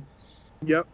Another change that I like from Crypt of the Necrodancer is that you don't have to spend your diamonds, right? Yeah. Your diamond balance, which is the balance that you use, the diamonds are things that you sort of buy items or things like that. The balance that like your diamonds persist, you don't have to spend them. You can just keep them and save them and build them up, and you can like buy more things in other shops. And yeah, so that's pretty good. Overall, man, like I'm really impressed with it. It seems like it's like 4 dungeons and then the end boss or something, but then you've got like an entire overworld to explore too. So yeah, I'm still on the fence. If it was 20 instead of 25, I probably would get it anyway. But just that little bit more over 20 is gonna make me go, maybe. I would say, Jesse, if Crypt of the Necrodancer is on sale at the minute, if you get that and don't like it, then you won't like Cadence of Hyrule. Yeah. Well, and I didn't like. I thought I was gonna like Crypt of the Necrodancer when I saw the trailers, and then when I first played it, I didn't really like it. it was a little bit too overwhelming because Yeah. Crypt of the Necrodancer is kind of difficult. But if you stick with it, like with a lot of roguelikes, right? Like you kind of have to give it the initial, like you have to push through the initial learning curve to really try and understand the mechanics and everything, and then it's fun, right? Like because here's a little psychology dump for you. Is that part of like games like this is that there's a certain level of like flow and mastery that you have to learn that enough that you can, when you're playing, you're in the groove of it, right? Like it's like the controller is more of an extension of your body, and like you're not thinking, you're just doing. And this game's really good at that. So Yeah, and one takeaway from Crypt of the Necrodancer as well is it's much better on 2-player. And the Cadence of Hyrule also has a co-op mode on it. I haven't tried that out yet, but it does have a co-op. So maybe that's something to bear in mind as well, Jesse. Yeah, the Treehouse stream had that too, and that was they showed that on the free play. Yeah. So from there, do you want to head on to who got what predictions right, Jesse? Well, before we do, I just want to kind of note anything else in the direct that we didn't talk about, and in case anyone wanted to bring it up. Yeah, sure. I wanted to mention the hero from Dragon Quest DLC. You know, Yeah. looks like they're going to do 4 model swaps, similar to how Koopa Kids work with the 8 model swaps. We can. Oh, Jesse, what are those from different Dragon Quest games? Yeah, Erdrick from Dragon Quest 3. Then that's the only one that I think that has a canonical name. Everyone else is just the protagonist. Then the one that he was when they all landed, he was the one in the back, kind of with the bluish hair. Then the hero from Dragon Quest 4 is the one with the green hair and that really ugly looking crown. The hero from Dragon Quest 8 is the one in the just regular tunic and red bandana. Red. And then the hero from Dragon Quest 11, the Luminary, is the one that is, I think, the primary model. That's the one that was originally featured before they brought in the other 3. Yeah. Sure. Okay. So I'm looking on my Switch at all of the different like news things. One game that I'm like you're talking about like having the price tag be a little bit too much. There was a game, and I've talked about this game before, as one of the most important games of my childhood. Is now on the Switch, but it's part of a collection. What do they call it? Collection of Mana. The Collection of Mana. I was going to bring that up. Yeah. So like they have it. When we did our live reaction, and I saw that, I'm like, that's the game for Zach. See, the problem is that in Canada, the Collection of Mana is $50, which like I don't like. So for people who haven't listened to the show for a while, like Final Fantasy Adventure was one of the most important. When everybody else talks about like Zelda, I didn't play Zelda. I played Final Fantasy Adventure, which is basically like the Final Fantasy version of Zelda, really. Right. And so that's in that. I'm so tempted by it, but the last thing I need is to buy a 3-pack of RPGs right now for games that I probably am not going to get to. Yeah. Even though I'd love to play, like Final Fantasy Adventure is not worth $50 to me. So yeah, so it's the first 3 Mana games that were made. We got the first 2 before Final Fantasy Adventure for Game Boy, Secret of Mana for a Super Nintendo, which also was in the Super Nintendo Mini, if I think. And it recently had a remake on PC and PS4, but it's really the SNES version is the superior version. Yeah. And then the Trials of Mana, the 3rd Mana game, is the first time it's being released outside of Japan. Is that being remade? Is that Trials of Mana a remake of the one that's in the collection? Both. So in the collection is the Super Nintendo version, localized, so it's in English. And then they're also doing an HD remake of the game that'll be released in early 2020. Yeah, see, that's what I was wondering about. Okay, yeah. So I maybe I'll jump on this. Oh wow, that's way overpriced. It's $34.99 over here. Yeah, that's. I mean, like That's it's got steep. some good. Like Secret of Mana is a pretty beefy game. Like there's lots there. It's just a lot of money. Yeah, Like and it's a bit too much. Secret of Mana can be played 3 players. Trials of Mana can be played 2 players.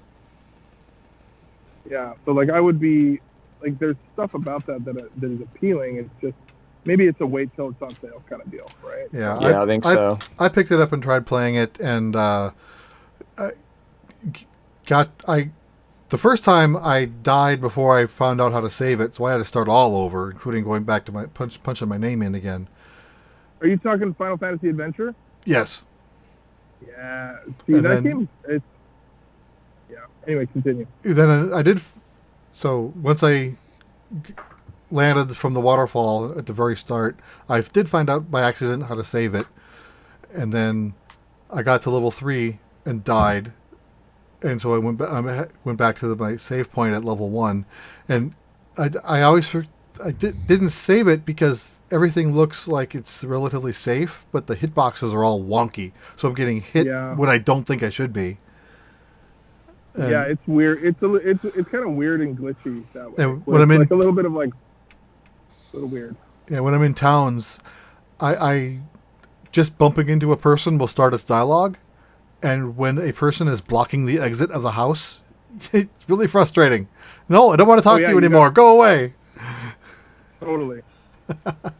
Yeah. So I'm still fighting with it's that weird. a little bit. If I get fed up with it, I'll move on to try trials.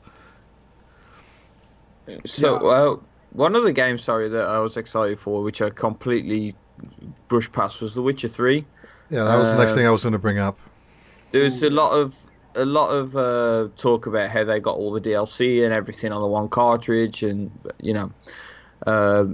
that is a feat in itself. Let's be Apparently, this is the first one actually using the 32 gig cart in retail. yeah, and that is a lot on there. That's a really, really big game. But from what I've seen, there's some sort of I don't know if it's censorship or whether it's just a choice that they had to make to cut down on RAM or anything like that. But there is if you watch the side by side comparisons, there's a lot of differences, not only in graphics but like in the world itself. And one of them was quite a touchy sort of subject, so we'll brush past it here. But if you look at the side-by-side comparisons, you'll see exactly what I mean. We'll save that for an After Dark episode. That sounds fair. Yeah. Okay, then Resident Evil 5 and 6 got announced, which everyone I know who plays the series, these are like the 2 worst games. I was gonna say, if I were to pick one game that what I'm looking for is something that is like atmospheric and actually scary. Is there even a game that I would want to pick out of those? Like one. 5 and 6. My understanding is 5 and 6 gets more actiony and less survival horror. So if you want survival horror, you don't want 5 or 6. Okay. I'll probably be picking these up. 7 starts to go back to the roots, but 7 isn't available here. Even though I've heard these games are awful in terms of Resident Evil games, I think I want to pick them up because I completed 0 to 4 when they released on the GameCube, and then I was gutted that I never got to play 5 and 6. So I think I'll actually pick these up. Okay. Yeah, Panzer... I'm kind of interested in that. So. Okay, then Panzer Dragoon's getting released in this winter. I think that was originally a Saturn game. Oh yeah, that looks like Star Fox with dragons. Like yeah, turned down to 1. It looked very slow and janky from what they showed.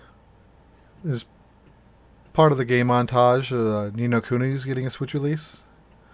Yeah. And scrolling down, if there's anything else is of that interest. The second? Like, isn't there 2 Ni no Kuni games? Yeah, I think this is the first one. Okay. That was originally on PS3 and 360. Ni no Kuni, this one I thought was Wrath of the White Witch. I thought that was the first one. Oh my gosh! Sorry, I'm on the eShop. This is totally random. But there is a Leisure Suit Larry game on the Switch now. Yeah, I already bought it. I haven't had a chance to play it yet.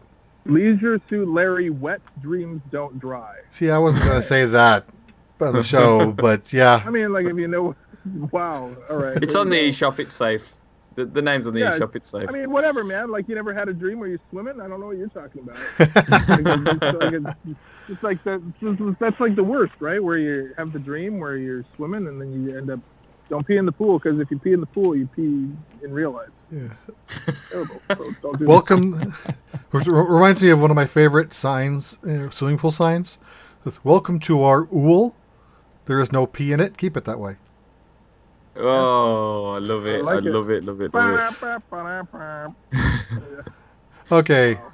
so that was everything that I think.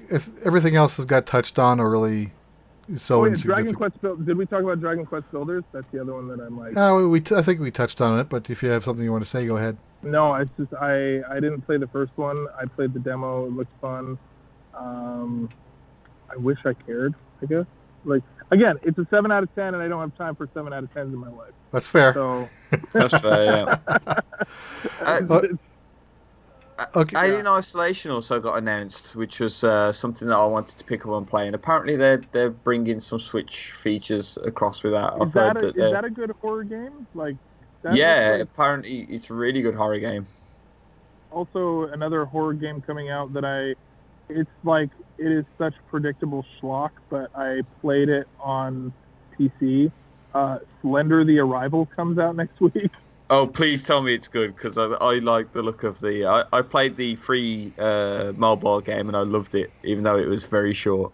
It's like, yeah, it looks like it's gonna be $10 US probably, and I don't know. It's literally just walk around and scare the pants off yourself. Like, I will probably get that, because I will get it and I will play it and record myself playing it. That's in the hammock blanket.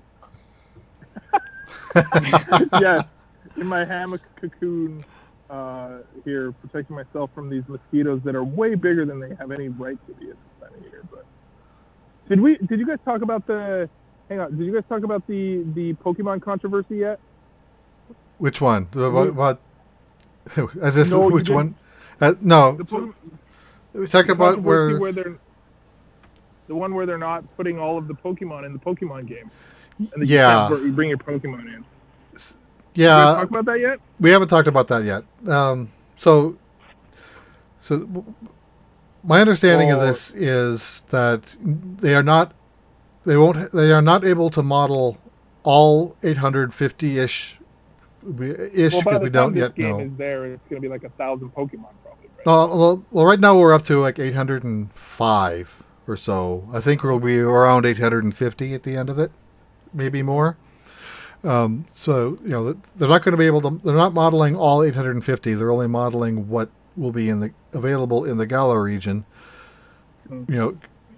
Using Sun and Moon as a comparison, of the 800 Pokemon, like 300 were in that dex. Yeah. But you can still import in anything you wanted to from Bank, the Pokemon Bank. Yeah. So if it wasn't in that dex, and the region is escaping me, but you can still use it. No, it's not Kalos. That's X and Y. Shoot, what is it? Alola Anyway. regions. Alola, yeah. Yeah, that's it. So here in the Galar region, only the Pokemon that are in the Galar dex will be even usable. So if you have a Pokemon in Bank, you can migrate it to home, but if that Rayquaza is not in the Galar region, it's stuck in home and can't do anything with it. Here's the problem. I think that this actually. So I'm of two minds about this decision, because on one hand, I think that as far as game balance goes, and as far as that, like everything, as far as like the future of this company and like the sustainability of the franchise, and not having this like ridiculous amount of bloat that the Pokemon franchise has been experiencing for years, I think it's a good idea as far as that goes. The problem is that when they announced Pokemon Bank, and I think it was even Iwata that got up or it was somebody that basically sat down in the direct and said,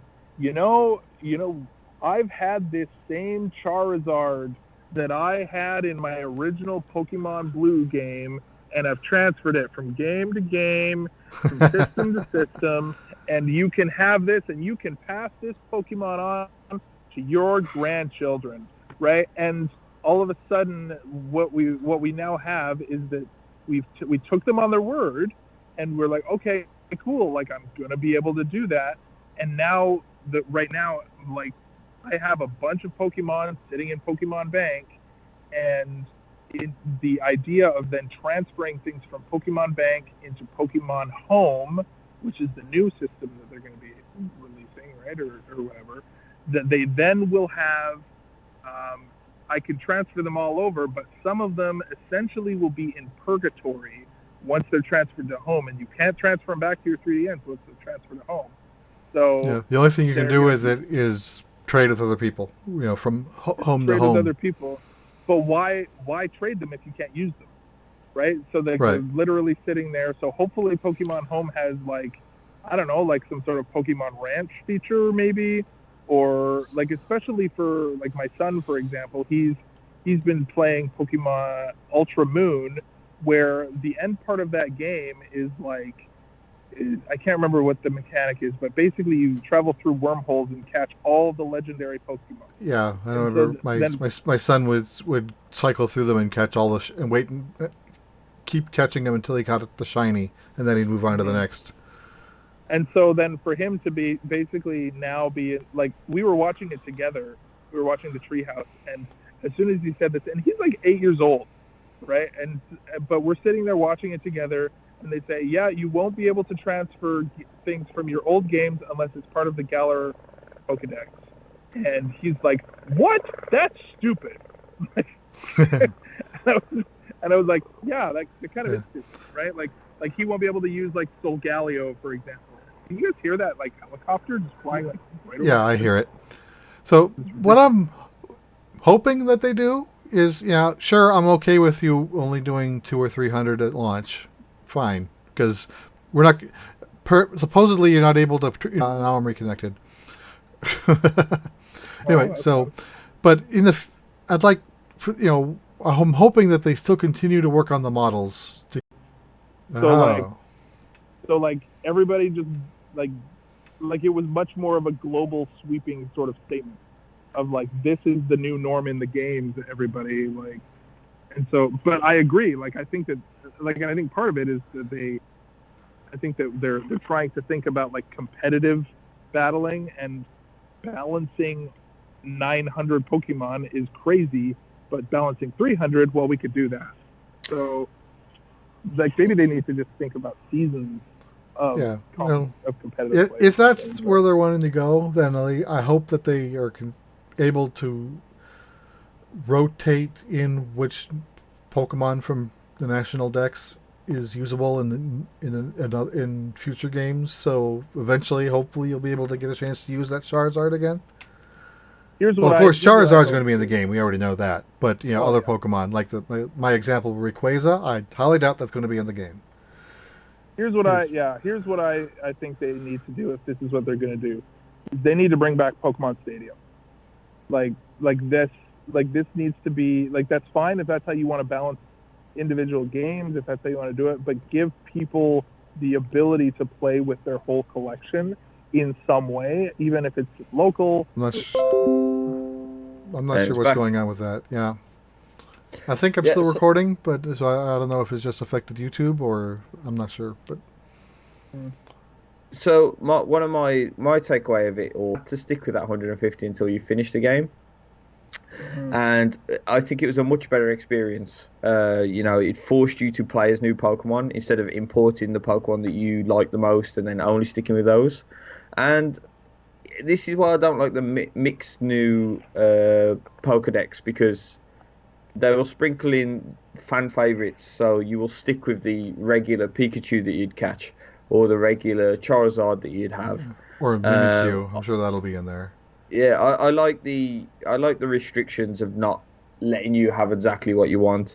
So when the direct happened for the Pokemon games, I kind of dwindled off, and everything since the direct, which fans take as bad news, I've enjoyed. I've enjoyed no Z moves being announced. I've enjoyed no Mega Evolutions being announced.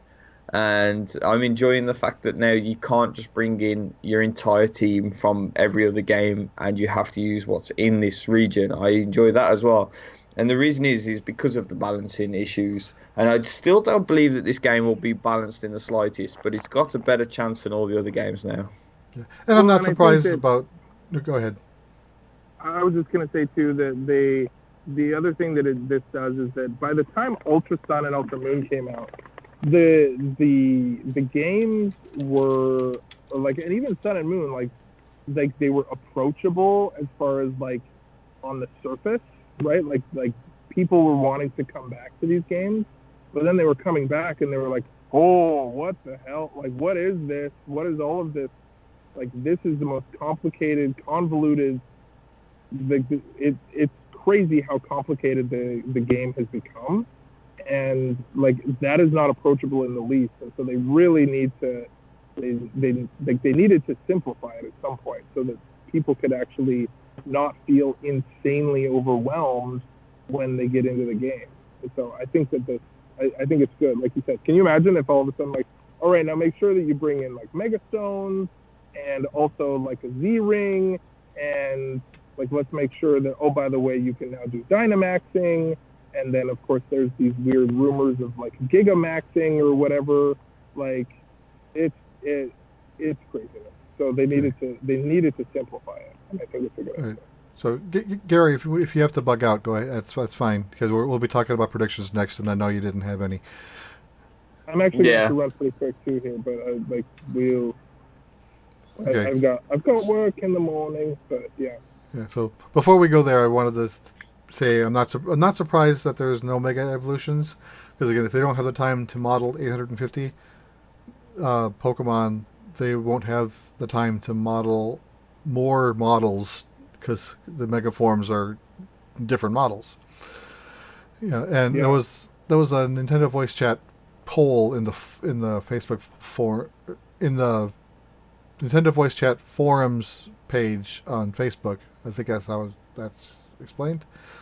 Asking, does this affect your buying decision? I think it was like 93% said no. I'm buying it anyway. Yeah. Yeah. So yeah, it's the vocal minority that's. Here's the thing, Vocal. though, Jesse. Here's the tricky part with that, though, is that those like the people that this upsets the most are the biggest fans, right? Like that's the hardest part, I think, is Right. that like the people who are actually upset about it are the ones that have something to lose. Like people who have been saving their Pokemon and transferring them from system to system since the very beginning of this franchise. I guess technically it would be since Ruby and Sapphire on the Game Boy Advance, right? Because there was a cutoff at that point. But, Right. I don't think they had any way to import Gen 2s up, but Gen 3s could be put into Gen 4s, and then from there they Yeah. can be Right. put into bank. But that's like over 15 years of like Pokemon accumulation, and so like I totally empathize with the people who are upset about this, and that they were so like, let's be real, we were sold a bill of goods as far as like we were told that we were gonna get to pass our Charizard to our grandchildren, and that there were certain assumptions that came with that, and they've gone back on some of those, and so I think that that's totally understandable for anybody to be upset about that too. So, yeah. Anyways, Right. So Poker rant over. right. yeah. All right, Zach. All right. Before you go, you were looking for a horror game. One that stood out for me at E3 was The Sinking City. I think it's an indie game, but it looked pretty. Check that one out. They got it on the Nintendo YouTube channel. Okay. That What one it looked is- pretty creepy. Nice. I'm all about like weird, creepy stuff. There was a game on the Wii U that I never really. I played the demo. What was it? It was that Fatal Frame game. I never actually got around to playing it, but Yeah. the demo of that was pretty great. So This one grabbed my attention. I'm not really one to jump at the horror games, but this one oh, looked dude, more it's than just Lovecraft. Yeah. Oh, that's great. Yeah, that's awesome. Cool. That comes out soon. Oh no, it's it's everywhere else is soon, and then Switch it just says 2019. Okay. Yeah. Oh, that's cool. I definitely will keep an eye on that. Cool. Right, I'm gonna have to duck out. So enjoy the rest of the podcast, guys. I'll catch you next week. Oh Yeah, no, I I'm won't. gonna- Week after, sorry. I'm gonna have to bail out too. I've got to check out as well. Yeah. Any other like before I bail out? Any like? Is there anything else that I? Because it's been fun to be here, guys. It's been a good time.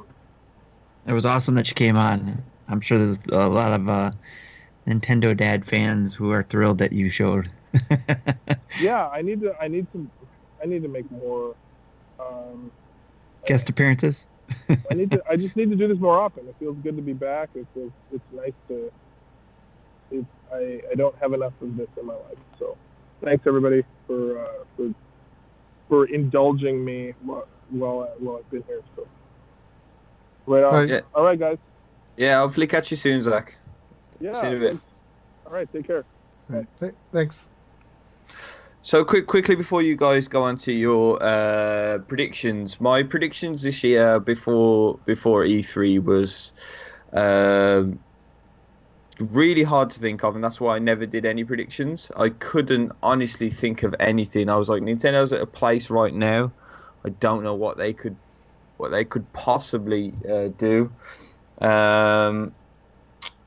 So my predictions before I went in was that there would be no new Nintendo franchise shown, which I think is correct. Is that right? Other than Breath of the Wild 2?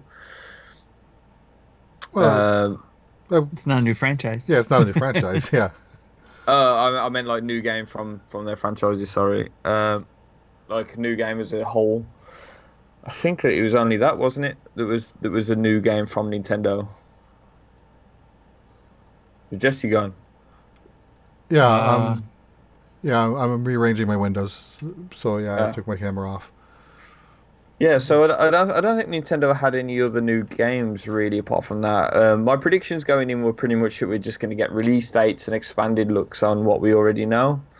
That there would be no real new game from any of Nintendo's major first parties. That Animal Crossing would be delayed, and I'm gutted that I never said that to you guys because that came true. For the best. Don't get me wrong, it's for the best, but still. Mega Dragon asks if Astral Chain counts, but I think that we already knew about that. I think he was talking about new stuff we didn't New, know. yeah, like new that hadn't been previously announced. And I predicted that Banjo-Kazooie would not be there, but Minecraft Steve would. Obviously wrong with that one. And I think glad that everyone Banjo's said in it. that. Yeah. Well, yeah, we'll Yeah, go other through than that that, in a bit. I don't think there was too much more that I thought about. Does Oh, No yeah, More no- Heroes 3 count? Oh no! See, no, they're not really Nintendo though. Some of them are Nintendo published, but they're not really Nintendo So you're just referring to Nintendo developed games? developed. Yeah, and my other prediction was that there'd be nothing of Metroid, which there wasn't anything of Metroid at all.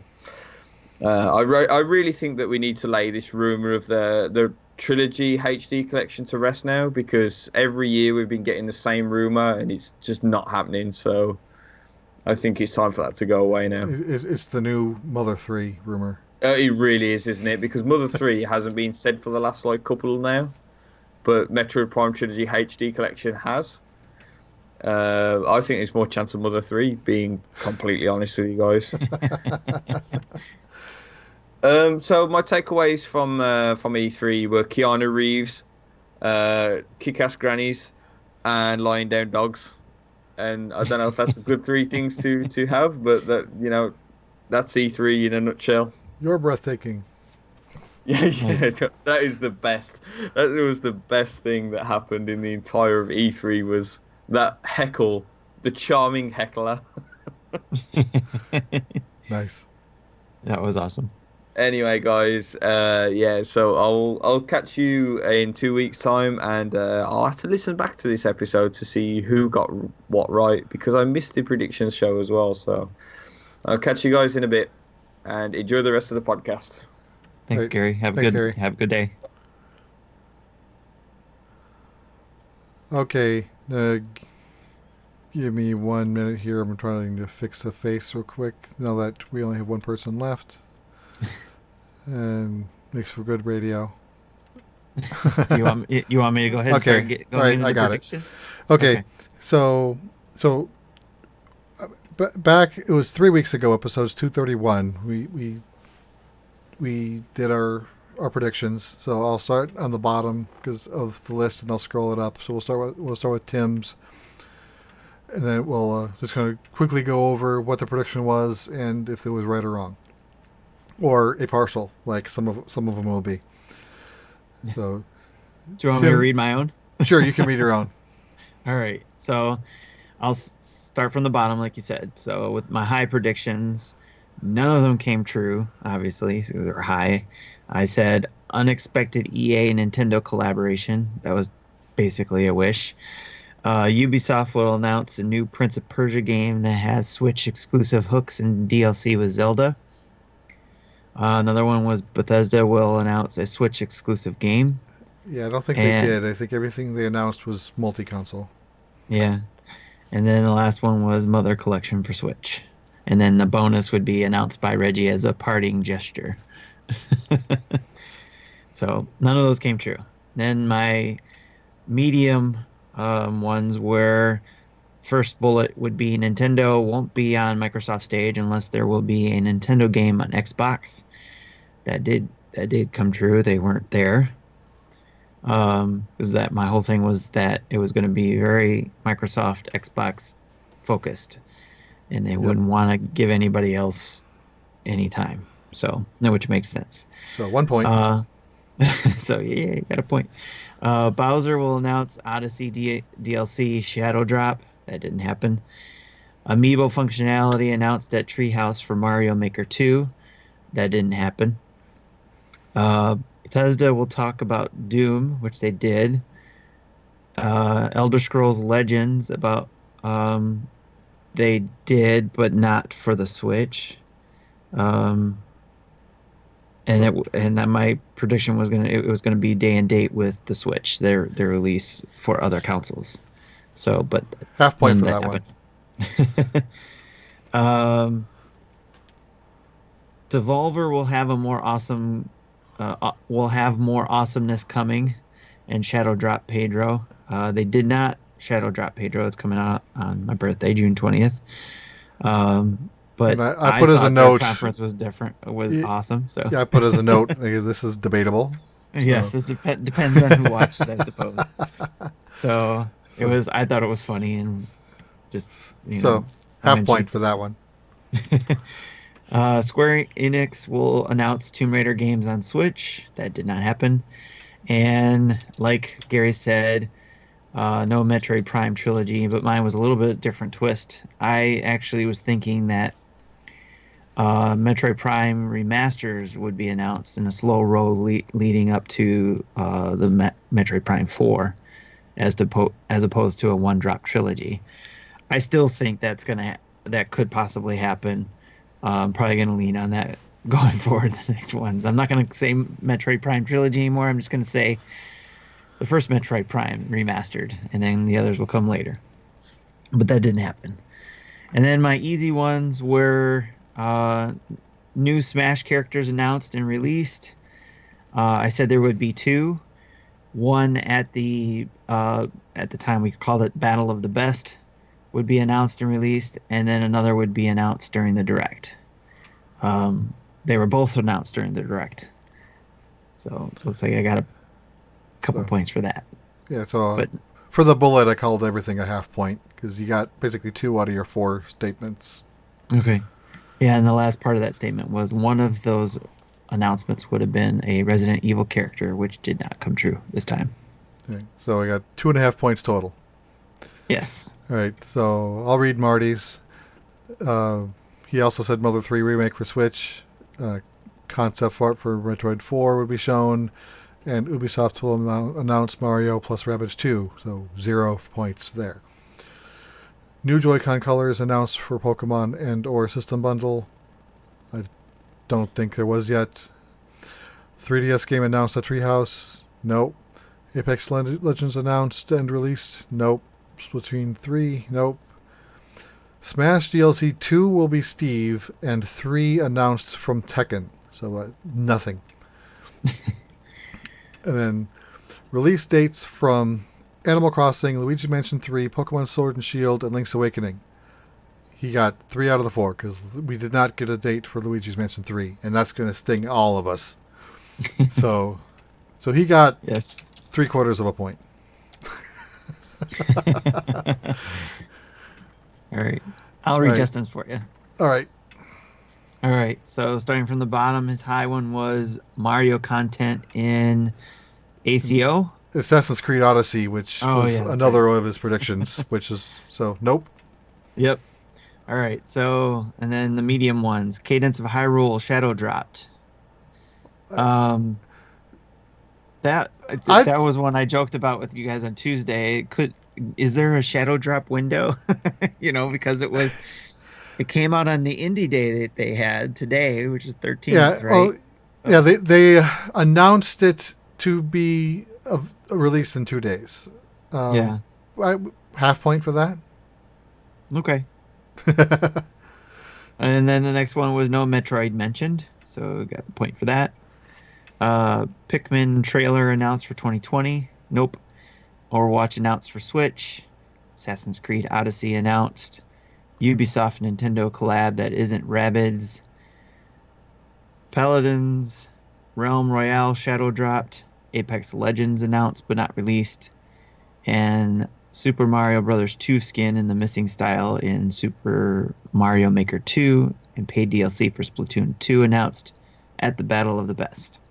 And none of those things came true. One that you had marked for discussion was no 3DS software will be announced. So my question was, did he mean only at the Nintendo events or in total? Because if in total, he'll get the point because we have the Atui collection announced. Right. Yep. So I'm not sure what his intention was, but so we can give him the point. So he's up to 2.5 now. Okay. All right. And then Wait, no 3DS software will be announced. So he didn't get the point because so he's still at 1.5. Okay. So yeah, he was saying no 3DS software will be announced. If he's saying at the Nintendo show, then that would have been correct because no 3DS software would have been announced. Right. But he's not here to defend himself, so. Right. So all right. So easy. His easy selections were SNES games will be announced. That was a no. Release dates for Animal Crossing, yes. Luigi's Mansion 3, no. And Link's Awakening, yes. So and then 2/3 of a point. Smash character announced during Battle of the Best and third during Direct. Not released yet. So he got like a 0.25 there. Yeah, so I got that one. Well, half point for getting the third DLC during the Direct. Okay. And then the one that you had the question, Microsoft partnership with Nintendo, shadow drop of Sea of Thieves and Ori on Switch. And I said Ori wasn't shadow dropped but was announced. Okay. So maybe half point for that? Ori was announced for Switch? Yes. Oh, I missed that one. I thought it was. I saw Ori for the Xbox, but I didn't know it was for the Switch. Yeah, so okay. So he had 3.1 or 3.2 points. Okay, and then mine said, okay, a classic system of some sort will be announced. Not for Nintendo, but they did announce the PC Engine Mini. I'm not going to count that. They did. Since I was thinking more Nintendo. Okay. Then between all of the press events, not including Nintendo's, I think there'll be 6 or more significant Switch titles. Justin and I did debate about this on Tuesday, and he said that he'd let me have the point because I think I ended up counting 5, but he thought of 1 or 2 that I missed. So, and I don't have the list of all those games off the top right here, but so he said he'd give me that point. Okay. I agreed too. Okay. Pokemon Sword and Shield will get a minor mention in the Direct without showing evolutions of starters. So, yes, it did. Though I think they'll be shown at some point during the Treehouse. That did not happen. So, half point. Because that was all one bullet. Okay. Yep. Amiibo support in Mario Maker 2. We already know that's not happening. My prediction about Smash DLC 2 being a Microsoft character and revealed at the Microsoft press event. So that's a no on both accounts because DLC 2 is Dragon Quest. Mm-hmm. I didn't specify any DLC I pinpointed, so I'm counting that 0. I didn't say anything about DLC 3. Right. Okay, new Arcade Archives games will drop during E3 week, similar to Donkey Kong last year. I saw in this morning's PR that Solomon's Key was released, but it was released last year, so that's a no. Okay. So what am I up to? Am I still at 1.5 points? Okay. We will get release dates for at least 3 of the following 5. Animal Crossing, yes. Bayonetta 3, no. Link's Awakening, yes. Luigi's Mansion 3, no. Town, no. So I only got 2 out of the 5. So since the way I worded that, I'm okay with just saying no points because I don't know. I'd say you get the 0.25 like you did the others. Okay. So then last, some new company partnership between Microsoft and Nintendo will be revealed. No, they really didn't. So I expect xCloud-ish will be the next thing, but it wasn't revealed at E3. So I think after all that, I thought I had more than that. I guess not. So I only got about 1.75 points. I thought I ended up winning, but I guess Justin ended up winning. Yeah, 1.5, right? 1.5 plus the 3 is 0.25 for each game, right? So well, no point. Well, I said 5 games, so 0.2 for each game. So it puts me at 1.8. Oh, okay, gotcha. Okay, so Justin got 3.2 points, and I think he won. And then Yes. Tim was runner up at 2.5. Crazy. Yeah, that's. I'm glad E3 is over. Looking forward to next year. Yes. It gives you 365 days to rest. Yeah, Or at least until the minus next a week. Yes. Yes, minus a week. Okay, let me get set up for the outro since I normally don't have to talk and audio. All right. Oh yeah. All right. So I'm so not used to closing. Don't even know where to start here. So thanks to our Patreon producers, Chris Mears, John Blanco, Dave Ernsberger, and Mr. Tim Oth. We're on Google Play, iTunes, Spotify. Wait, Jesse. Huh? We gotta stop the music. Did I miss something? Yes. We have to announce the E3 voucher winner. Oh, that's right. I forgot about that. We actually have 2 winners that we have to announce. One for the E3 Nintendo Dads voucher, where the winner for this Nintendo Dads game voucher will get to pick any game that they want. They just got to let us know, and then we'll be able to purchase it for them. And I think it was Justin said on Tuesday, for the Tuesday winner, it could be digital or physical. So we've got that winner to give to announce, and that one I drew is Antonio Contranillo. And I have their email. Yes, congratulations. And I will be following up with you on that winning. And then also we have the drawing for May's Patreon subscribers for the $25 gift card. because at E3 we hadn't been able to announce it yet, but like last week or this week, or now we're doing it. So, and that person who won that is Chris Mears. So congratulations to you on that. So sorry to interrupt you and stop you No from problem. doing the end credits there, Jesse. Yeah.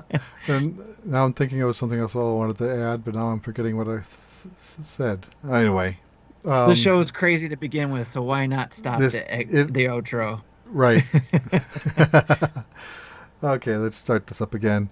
Okay, for as little as $1, if you're able, you can help us out at patreon.com/Nintendo Dads to help support us.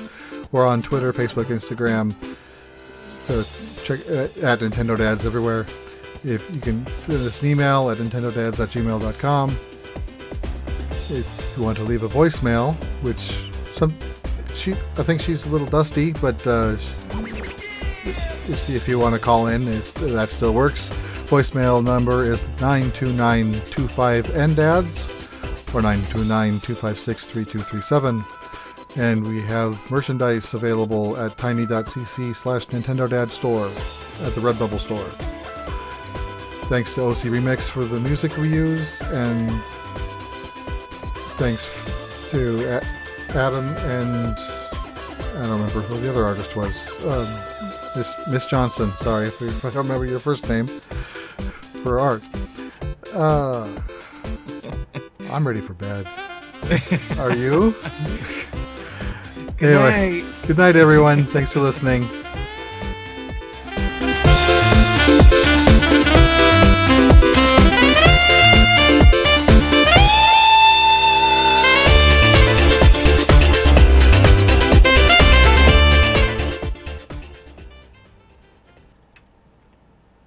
Thank you for listening to Nintendo Dads. Please understand